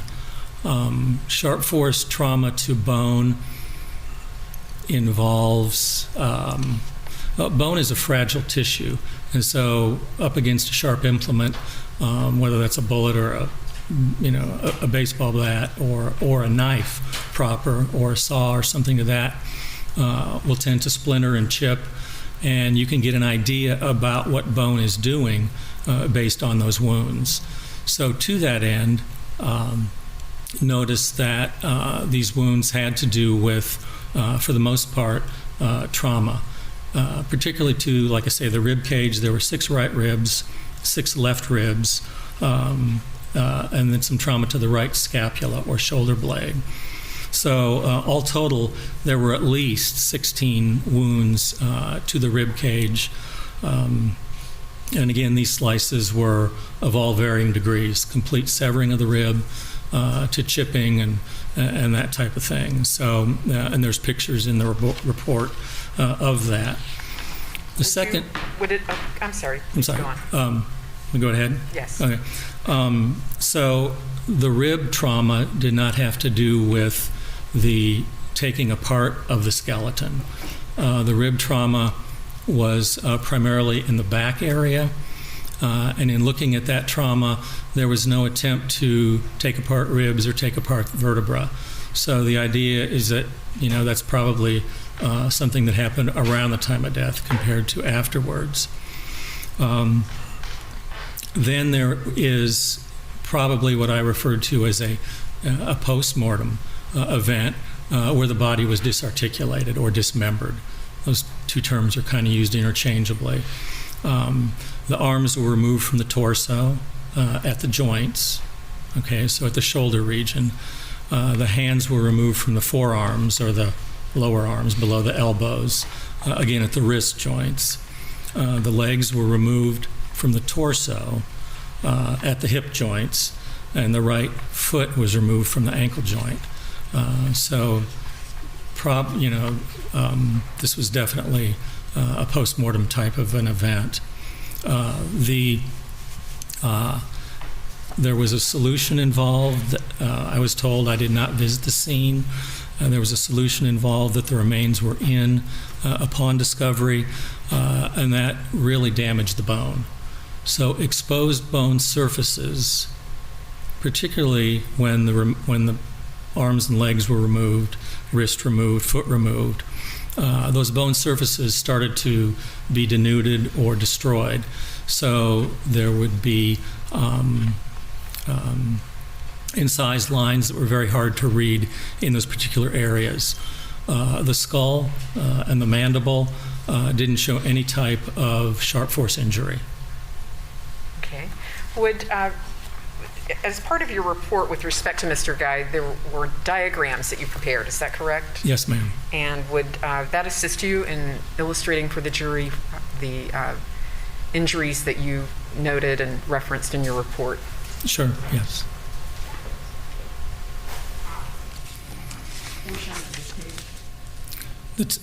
Excuse me. The top image shows the ribs after I removed them from the soft tissue and the vertebral column. What the image represents is the ribs laid out in anatomical order. So, all right, I've just got to show you guys this because it's blowing my mind in real time. I was on X just here looking over to the side, and have you guys ever seen a harpy eagle?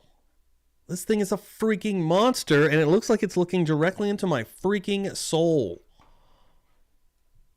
Holy crap. Dude. Look at that thing. Wow. You always display things as if someone is looking at you. So the ribs on your left are the Mr. Guy's right ribs, and the ribs on the left are his, he seems, the ones on the right are his left ribs, and the ones on the left are his right. So it's difficult to see, but there are red dots that are on the bones, and those red dots are in places here, here, here, here, here. And these areas represent sharp force injury on the bone.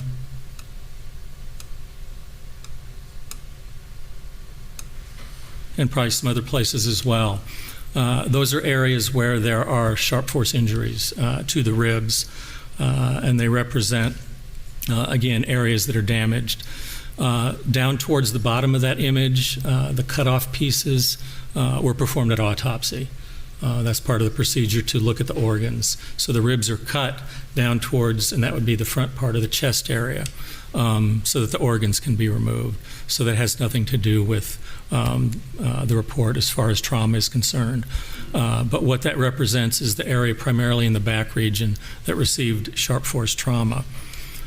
The image below is a computer-generated picture of the chest region from the front view on the left and the back region on the right. And what it represents, again, are areas where there are cuts. So to look at that, there's sharp force trauma in the areas that are red. So here, here, here, here. Again, that you can see on the, by looking at it from the front. When you look at it from the back, which is what this picture shows, it demonstrates other areas of trauma that are primarily in the back region. So you can kind of see, and they're all in the back, as I said, you're just looking through on the image of the right. So this, again, is just a computer-generated picture that shows where there's sharp force trauma to ribs. So do any of these diagrams illustrate fractures to the ribs? Not so much on these. The fractures to the ribs would be up in here in the first image. There's some breaks up in here. There might have, I think there was another one over here. Now, by fracture, do you mean a complete slice, or do you mean a blunt force?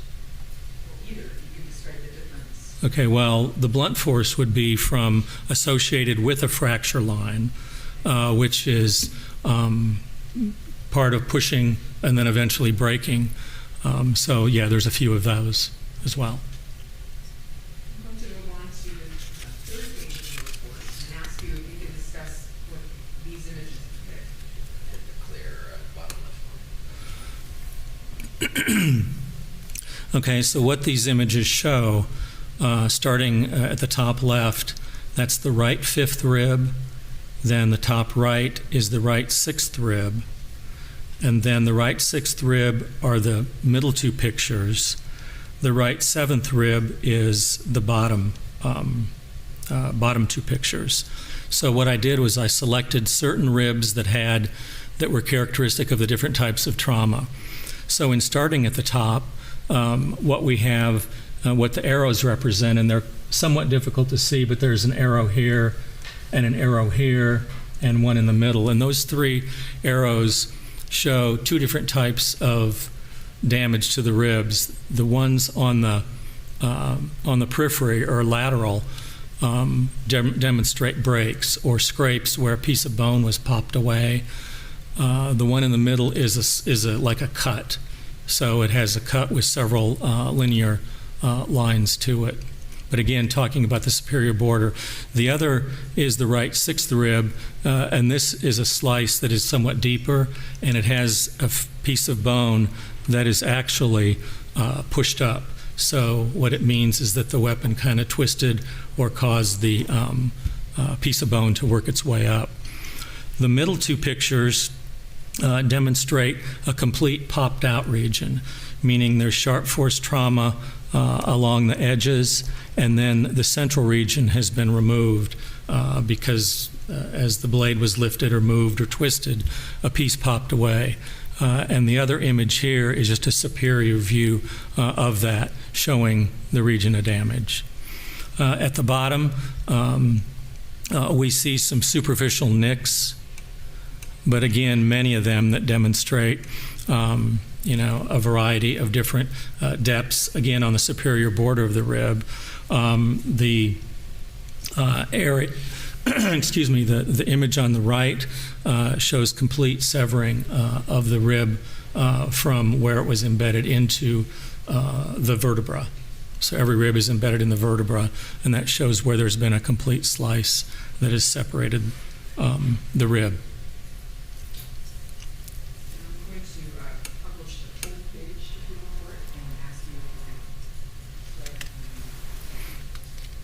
Okay, so the picture at the top is the right eighth rib. The picture at top left, top right is the right ninth rib. And then the middle pictures are the left seventh rib. The picture on the right is the left 10th rib. Okay, so looking at those four, again, what they're demonstrating is a variety of cuts. So in looking at this, we see a cut in this region, and then turned on end, a different rib, we see a slice that goes down, a little bit deeper. Okay, but they both show kind of where you have sharp force and then a kind of a moving away of the bone. I guess a good analogy might be a frozen stick of butter and how you stick a knife through it in pieces. If it's frozen, pieces will pop away or will move accordingly. Bone's a little bit more of a complex tissue than that. The two middle pieces kind of show the same thing at different angles, an uplifted piece of bone, and then a complete wedge of bone that has been removed. Again, the whole idea was to document the different types of sharp force trauma that impacted the ribs in the whole instance. The bottom three images demonstrate the 11th rib, and what they show is breakage. There's a slice in this region here, and then there's another slice over here, but they represent two views of breakage that happened, which is what this represents, and of course all of this that was associated with, again, pushing or pressure against a cut area that caused fracture to the rib. And then the image at the bottom, this is a close-up of this region here, which shows the cut and the break.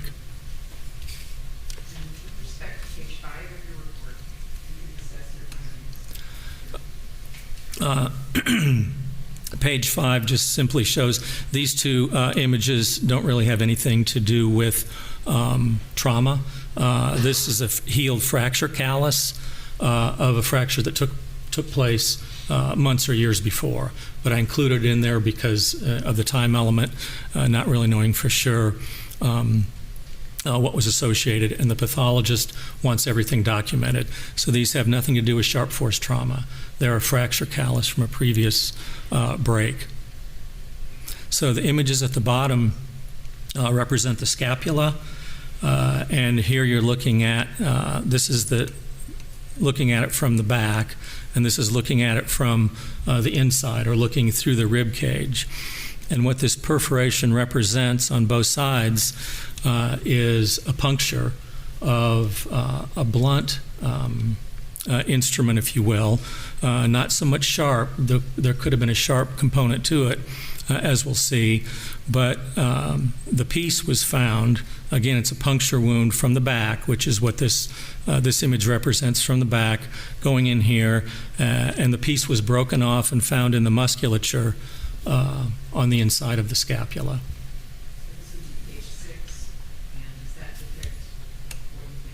Right, this was the piece that was found embedded in the musculature. Not a sharp implement at all. This edge is not sharp. It might look like it.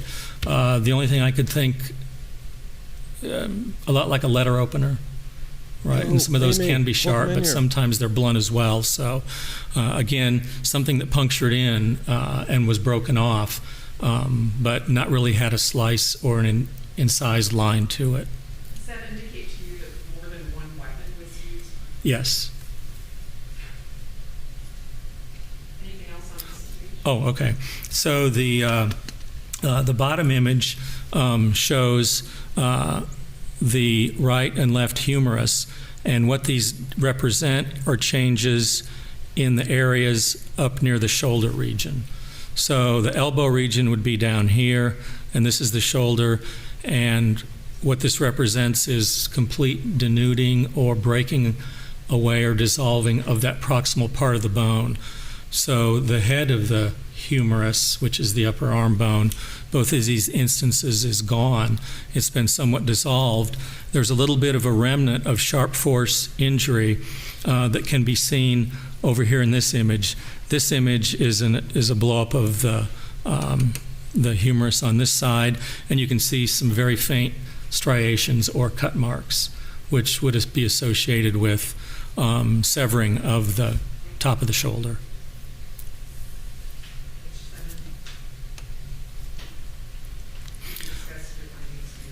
All right, so this shows the femurs. So again, what we have here is the left and right femur heads, and what the arrows represent in this area here, that you can see these small arrows represent areas where there's cut mark striations around the neck of the femur head.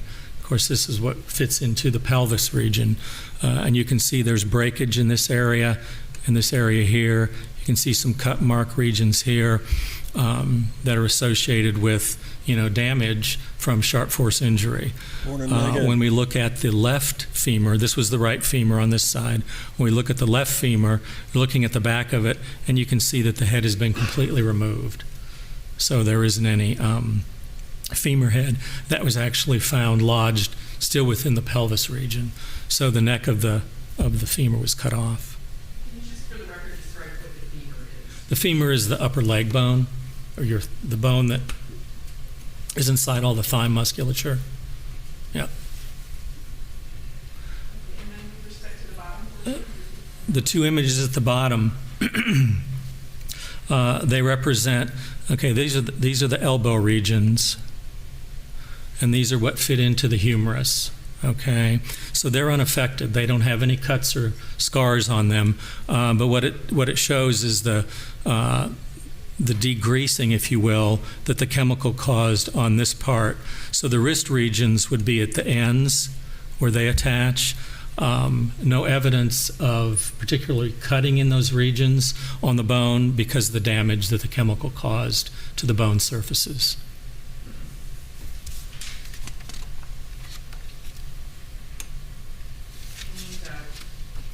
This next page of your report, I've omitted the photograph of the skull, but if you could discuss your findings about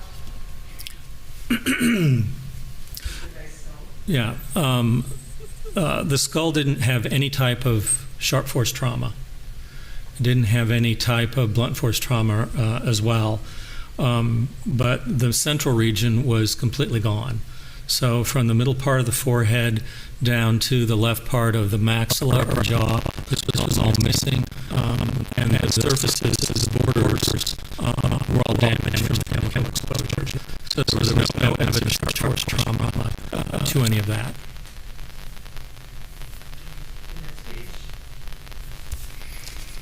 The dental inventory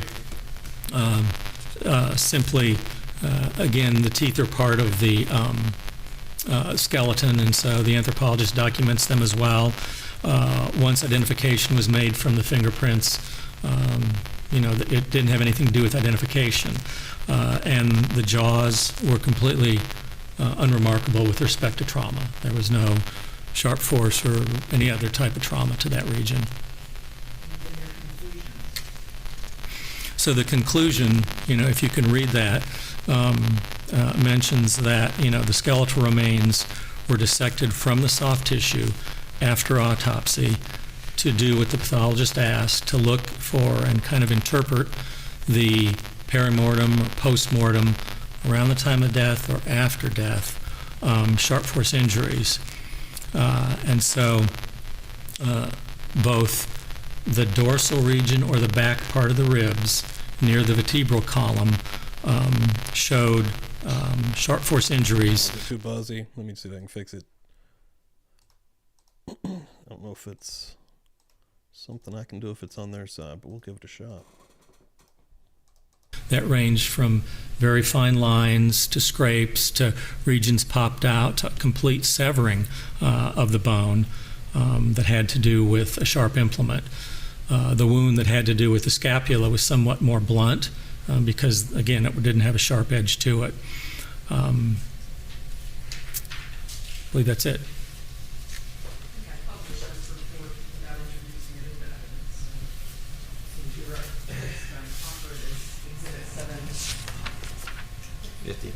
Any objection? Exhibit 752.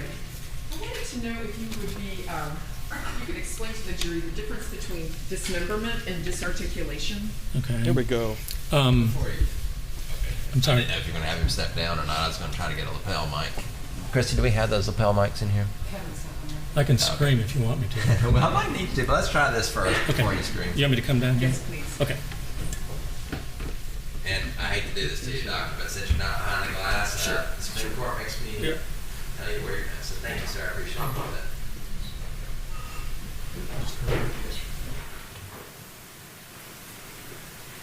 Okay, so your question about dismemberment or disarticulation.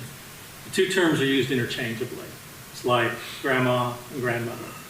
They mean the same thing. It's just sometimes when you talk about disarticulation, anatomists and people that are, describing things will talk about where the joints are. this is where the bones articulate.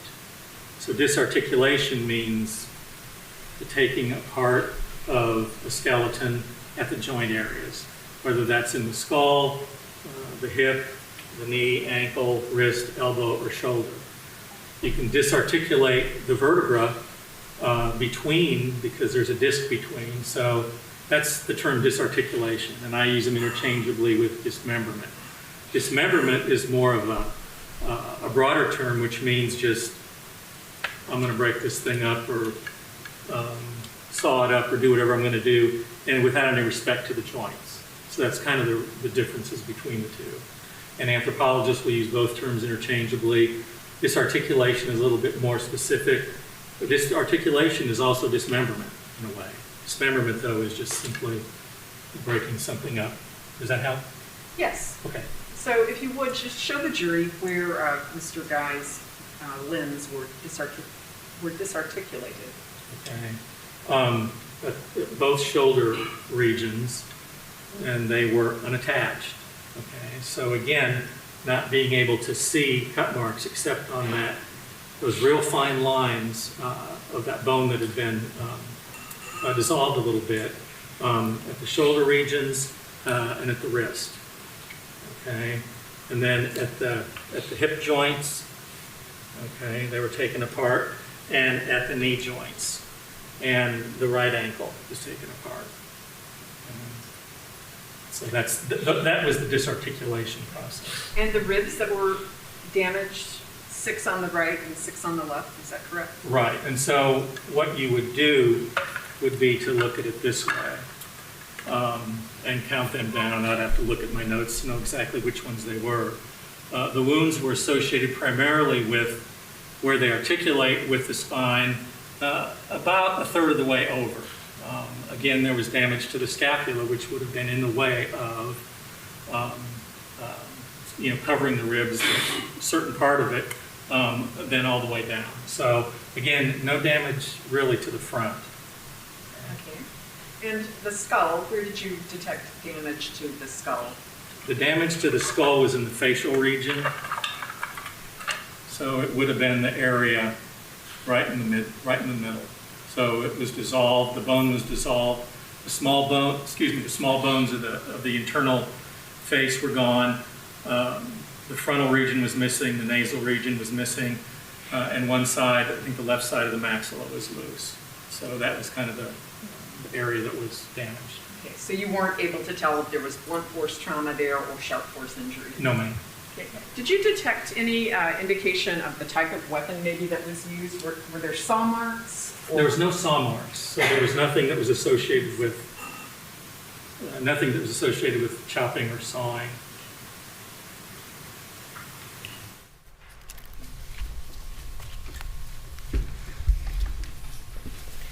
Could these sharp force injuries have been inflicted with any type of knife? I mean, do you have an opinion? Oh, yes, definitely. I'm not sure what other sharp force injuries, those types of injuries I've seen before have always been associated with it. Research that anthropologists have done, graduate students, publications have used implements like that to produce wounds in bone that are synonymous with what I saw. Can you disarticulate limbs with a knife? Oh, yes. Yeah. I mean, if you have the patience and the perseverance, I mean, it takes time to cut through the ligaments, the muscles, the joint capsules. I mean, it's a lot of work to disarticulate a body at the joint surfaces. Yeah, but it could be done with a knife. Now, with respect to, let's turn to Lisa Guy, and I would like to do sort of the same thing. This time I'll ask you if you prepared a report with respect to your findings on Mrs. Guy.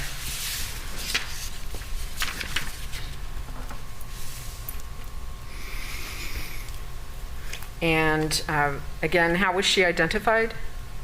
I think she was identified by a orthopedic appliance. Okay. Yeah. And if you could just describe your observations of her remains. Well, again, pretty much a lot like his. The head was separate, so there was a little bit of a different type of decomposition or chemical altering of the remains because it was a separate piece. But for the most part, the damage to the soft tissue, again, which is not my area of expertise, was pretty similar. So the damage to the bones was identical. Okay. And what were the results of your examination? Looking at, again, everything after it was processed, after all the bones were available for study, the head was removed prior to discovery of the scene between the second and third cervical vertebra. Okay, there's a disc space between every vertebra, and the slicing was between that. The arms were removed at the shoulders. The right hand was removed at the wrist. There were sharp force wounds to 21 ribs. 21 ribs had sharp force injuries, kind of the same as I've described. There was also trauma to the scapula, with shoulder blades, both left and right humerus, or the upper arms, the radius and ulna of the lower arms, the cervical vertebra, and again, the ribs. So there were left ribs that had 9 damaged. There were 12 right ribs that were damaged, and these ran the same type of a degree of severity, from very fine incised lines to chips and wedges and complete severing, or a complete perforation. The right scapula had 9 wounds that were associated with disarticulation. They are at the joint region.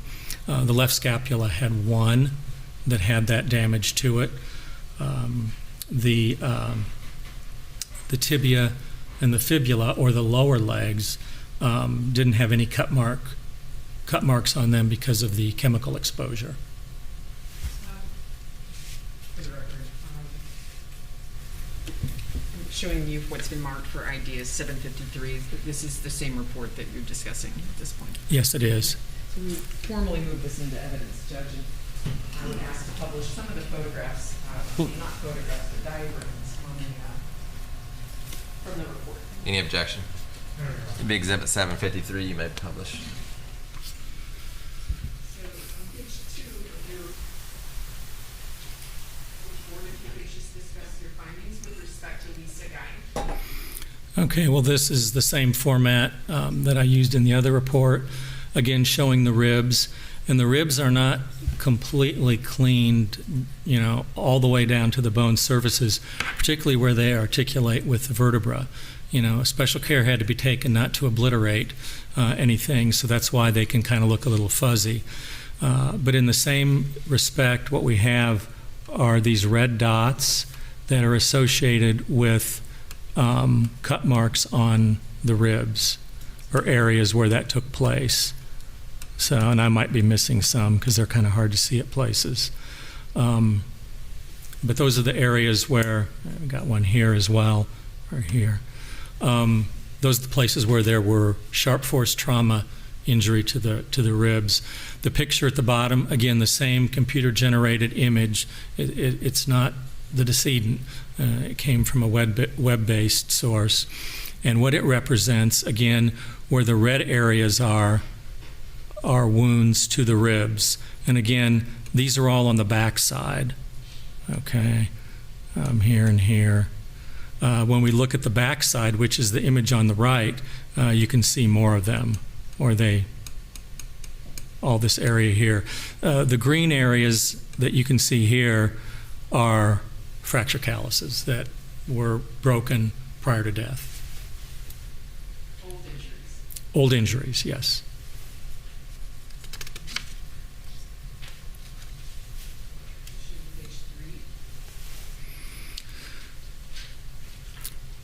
So again, these are micrographs, again, taken at about 6 to 20 power. The same with the Mr. Guy's images that were taken, and they show the rib areas and the cuts. We have the left first rib, the left second rib on the right, left first rib on the left second rib on the right, and then at the bottom, the left third rib and the right second rib. Again, the idea was to show or document the different degree of cutting, from a partial slice like we see here, a slice here, but also all these little chatter marks that it's called when a blade goes in and moves back and forth. Sometimes it leaves a chatter mark on bone. The image down here shows, the arrow shows a bent area where if a blade goes in and twists, then the bone gets bent down, so you can get an idea about angulation. The image over here just simply shows a grazing line or an incised line.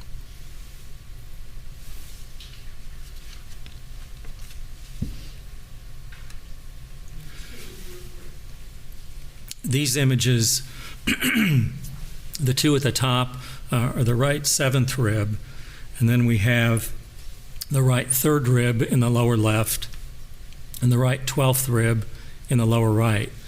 And what they represent, again, are two types of wounds: a complete severing of the rib and a notch. So different types of wounds. Again, what this shows here is a little bit of the bone that's been turned up because of the pressure as the blade twisted or moved. The image at the bottom, the lower left-hand corner, shows again complete breakage of the rib, but it also shows this area here that is a popped off or broken region. Again, putting something in or putting a blade in and then twisting it can pop off a variety of regions. The other image just shows breakage from force, from pressure. That's not a cut mark thing, but that's from a wound that's associated with pushing. Blunt force. It took a while. This has been a morning, for sure. This is the left fourth rib of the decedent, and what it represents is, again, this combination of a sharp force injury that you can see here, and then a region that has been popped out or removed by virtue of that. Again, a blade twisting can do a variety of things, from the little chatter marks I mentioned to an incised line to complete severing to the whole aspect of popping out a piece. The image at the bottom shows the scapula, and what this represents, you're looking at the back side, and what this shows are areas where there's sharp force trauma. Actually, another one here. This is cut here, region cut there, and also there. So different areas where there's sharp force trauma to the scapula that, you know, if we would separate this down the middle, the areas to this side associated with the vertebral column are probably associated with rib wounds, whereas the areas on the other side, the shoulder area, are probably more associated with disarticulation. Okay, so on the left-hand side, That's marks are associated with the sharp force injury, and on the right, the disarticulation. yes, Removal of the yes, exactly. area. Oh, thank you. Next page. Okay, this shows the scapula, the right scapula, and it shows two regions of that. What this shows is just simply a wedge taken out of the bottom of where your upper arm fits in and rotates. So the scapula goes down in the back, and so right underneath where this is, close to the armpit. This other area shows a cut region that is on the front part of the scapula and kind of the front of the shoulder region here, and that's been completely severed. The picture at the bottom shows the left scapula, and what it shows is this region here where the acromion piece, or the part that you can feel on the back, the ridge you can feel on your back going towards your shoulder, has been severed.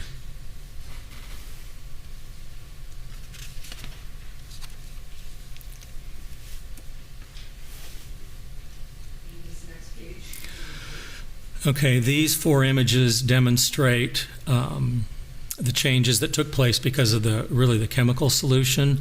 So again, we have this picture here that is the upper arm bones or the humerus. So the shoulder regions are at the top, and what they represent is chemical destruction. There's also destruction in this region of the elbow, but it's not from dismemberment or disarticulation. That area is very close to the skin surface.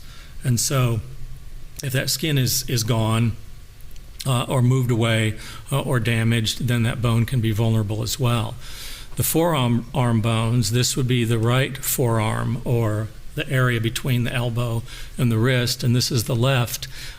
This shows that the damage and denuding or chemical change of the wrist region.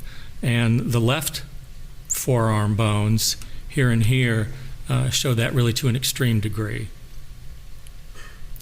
The pictures at the bottom demonstrate the changes in the knee region that goes down to the lower legs. So this is the knee region, this is the ankle region, and you can see that the knee regions on both sides have been denuded by a chemical exposure. And the lower right ankle shows that change as well.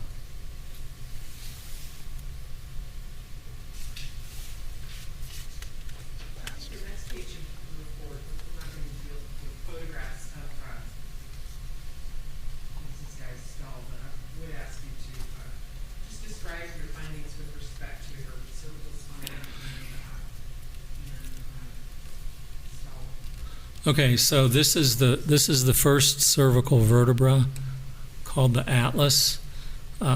This is the second cervical vertebra called the axis, atlas and axis.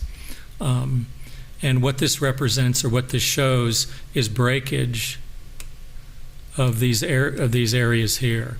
And so on the side of the vertebra, that's where we have blood vessels, and those have been broken. They've not been cut. So it's a blunt force trauma in that region.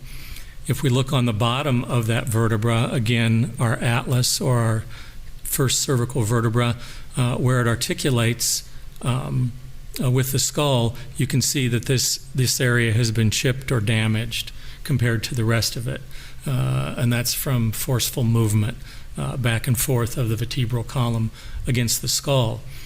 What this image over here represents is the part of the second cervical vertebra way up high in the neck that sticks out. So this would be the back part, and this would be more of where the spinal cord is, and what it shows is sharp force trauma. The white circles demonstrate 2 areas of sharp force trauma or slicing.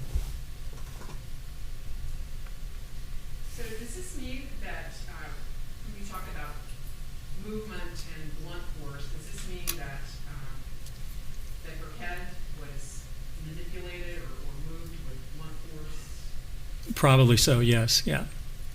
Before it was disarticulated? Well, it was probably part of the same process.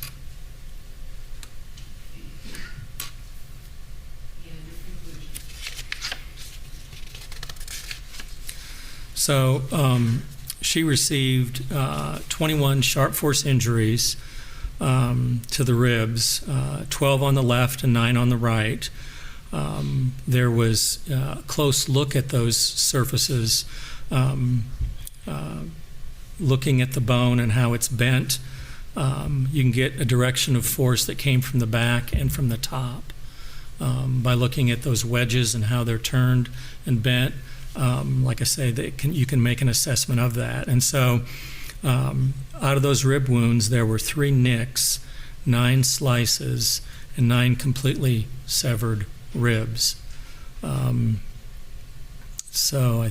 Yeah, and then the first cervical vertebra had that blunt force trauma to the transverse regions that had to do with, again, trying to manipulate or kind of move the head. But there was also slicing as well on that second cervical vertebra. Dr. Marks, I'm going to ask you to step down again and do use the model to describe where you observed injury to Lisa Guy's remains. Okay, well, again, what we have is dismemberment that was not at the hips, but just in the knee region, and one ankle or 1 foot was removed. So the hip region was intact. The wrists, there was probably severing there, probably removed, but again, chemical decomposition of the ends of those bones, as you saw, prevented looking at any cut marks. So there was no sharp force trauma in those particular regions. The elbows were preserved, but we have changes again, or disarticulation at the shoulder region, which is associated with those wounds to the scapula, the notches and cuts we saw in there. The head was removed way up at the top, which would be actually between the second and third cervical vertebra, but there were also cuts to, again, the bottom of that second cervical vertebra. The damage to the atlas, or the top cervical vertebra, is associated with, again, movement of the skull. Very well. And all of your findings were to a reasonable degree of scientific certainty, is that? Yes, ma'am. Is there anything else that you can add to regarding your findings? No, I don't believe so. I'll ask you the same question. Do you believe that just a knife would, or maybe even more than one knife, could have inflicted these injuries? Yes, ma'am. Including the disarticulation? Yes, ma'am. Okay. And Mrs. Guy's right hand was separated from her arm, correct? Mm-hmm. Okay. If I could have just a second, Your Honor.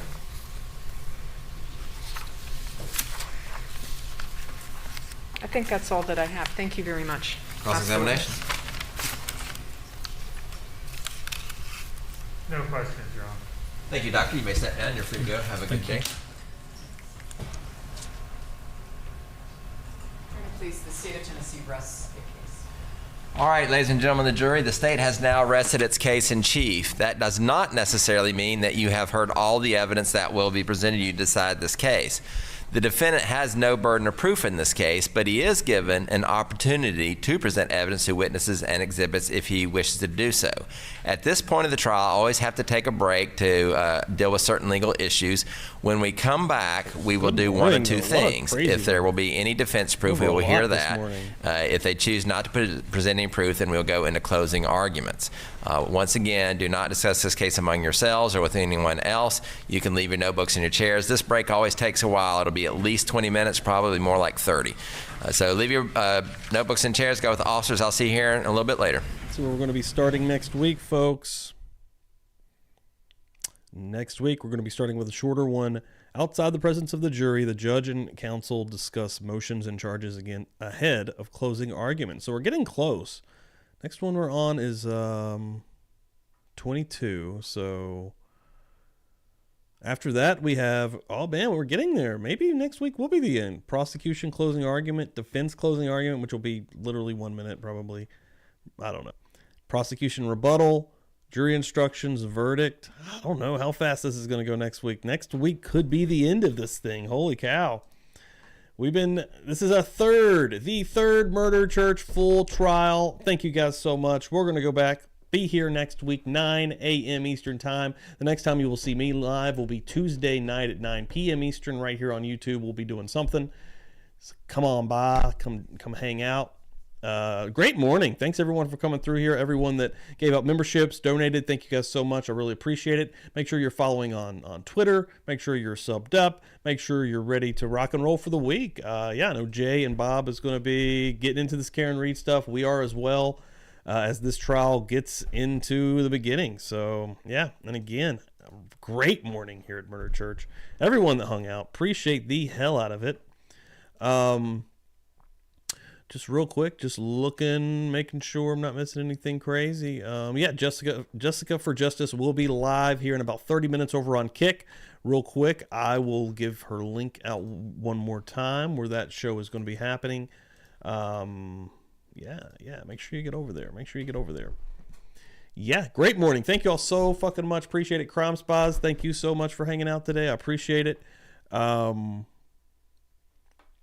Yeah, we'll see what happens. This one could be over next week. I thought we might have a couple of more weeks, but today, putting in that last video, that last hour, that might have brought us down to 1 week. So we're going to see. I'm not even going to look. I'm going to see what happens and let it fall into place next week. Love you guys. Thank you very much. Have a great Sunday. I hope you had a great weekend, but hope you have a great week, and we're going to go into that thing together. I will be talking to you soon. Love you guys. I think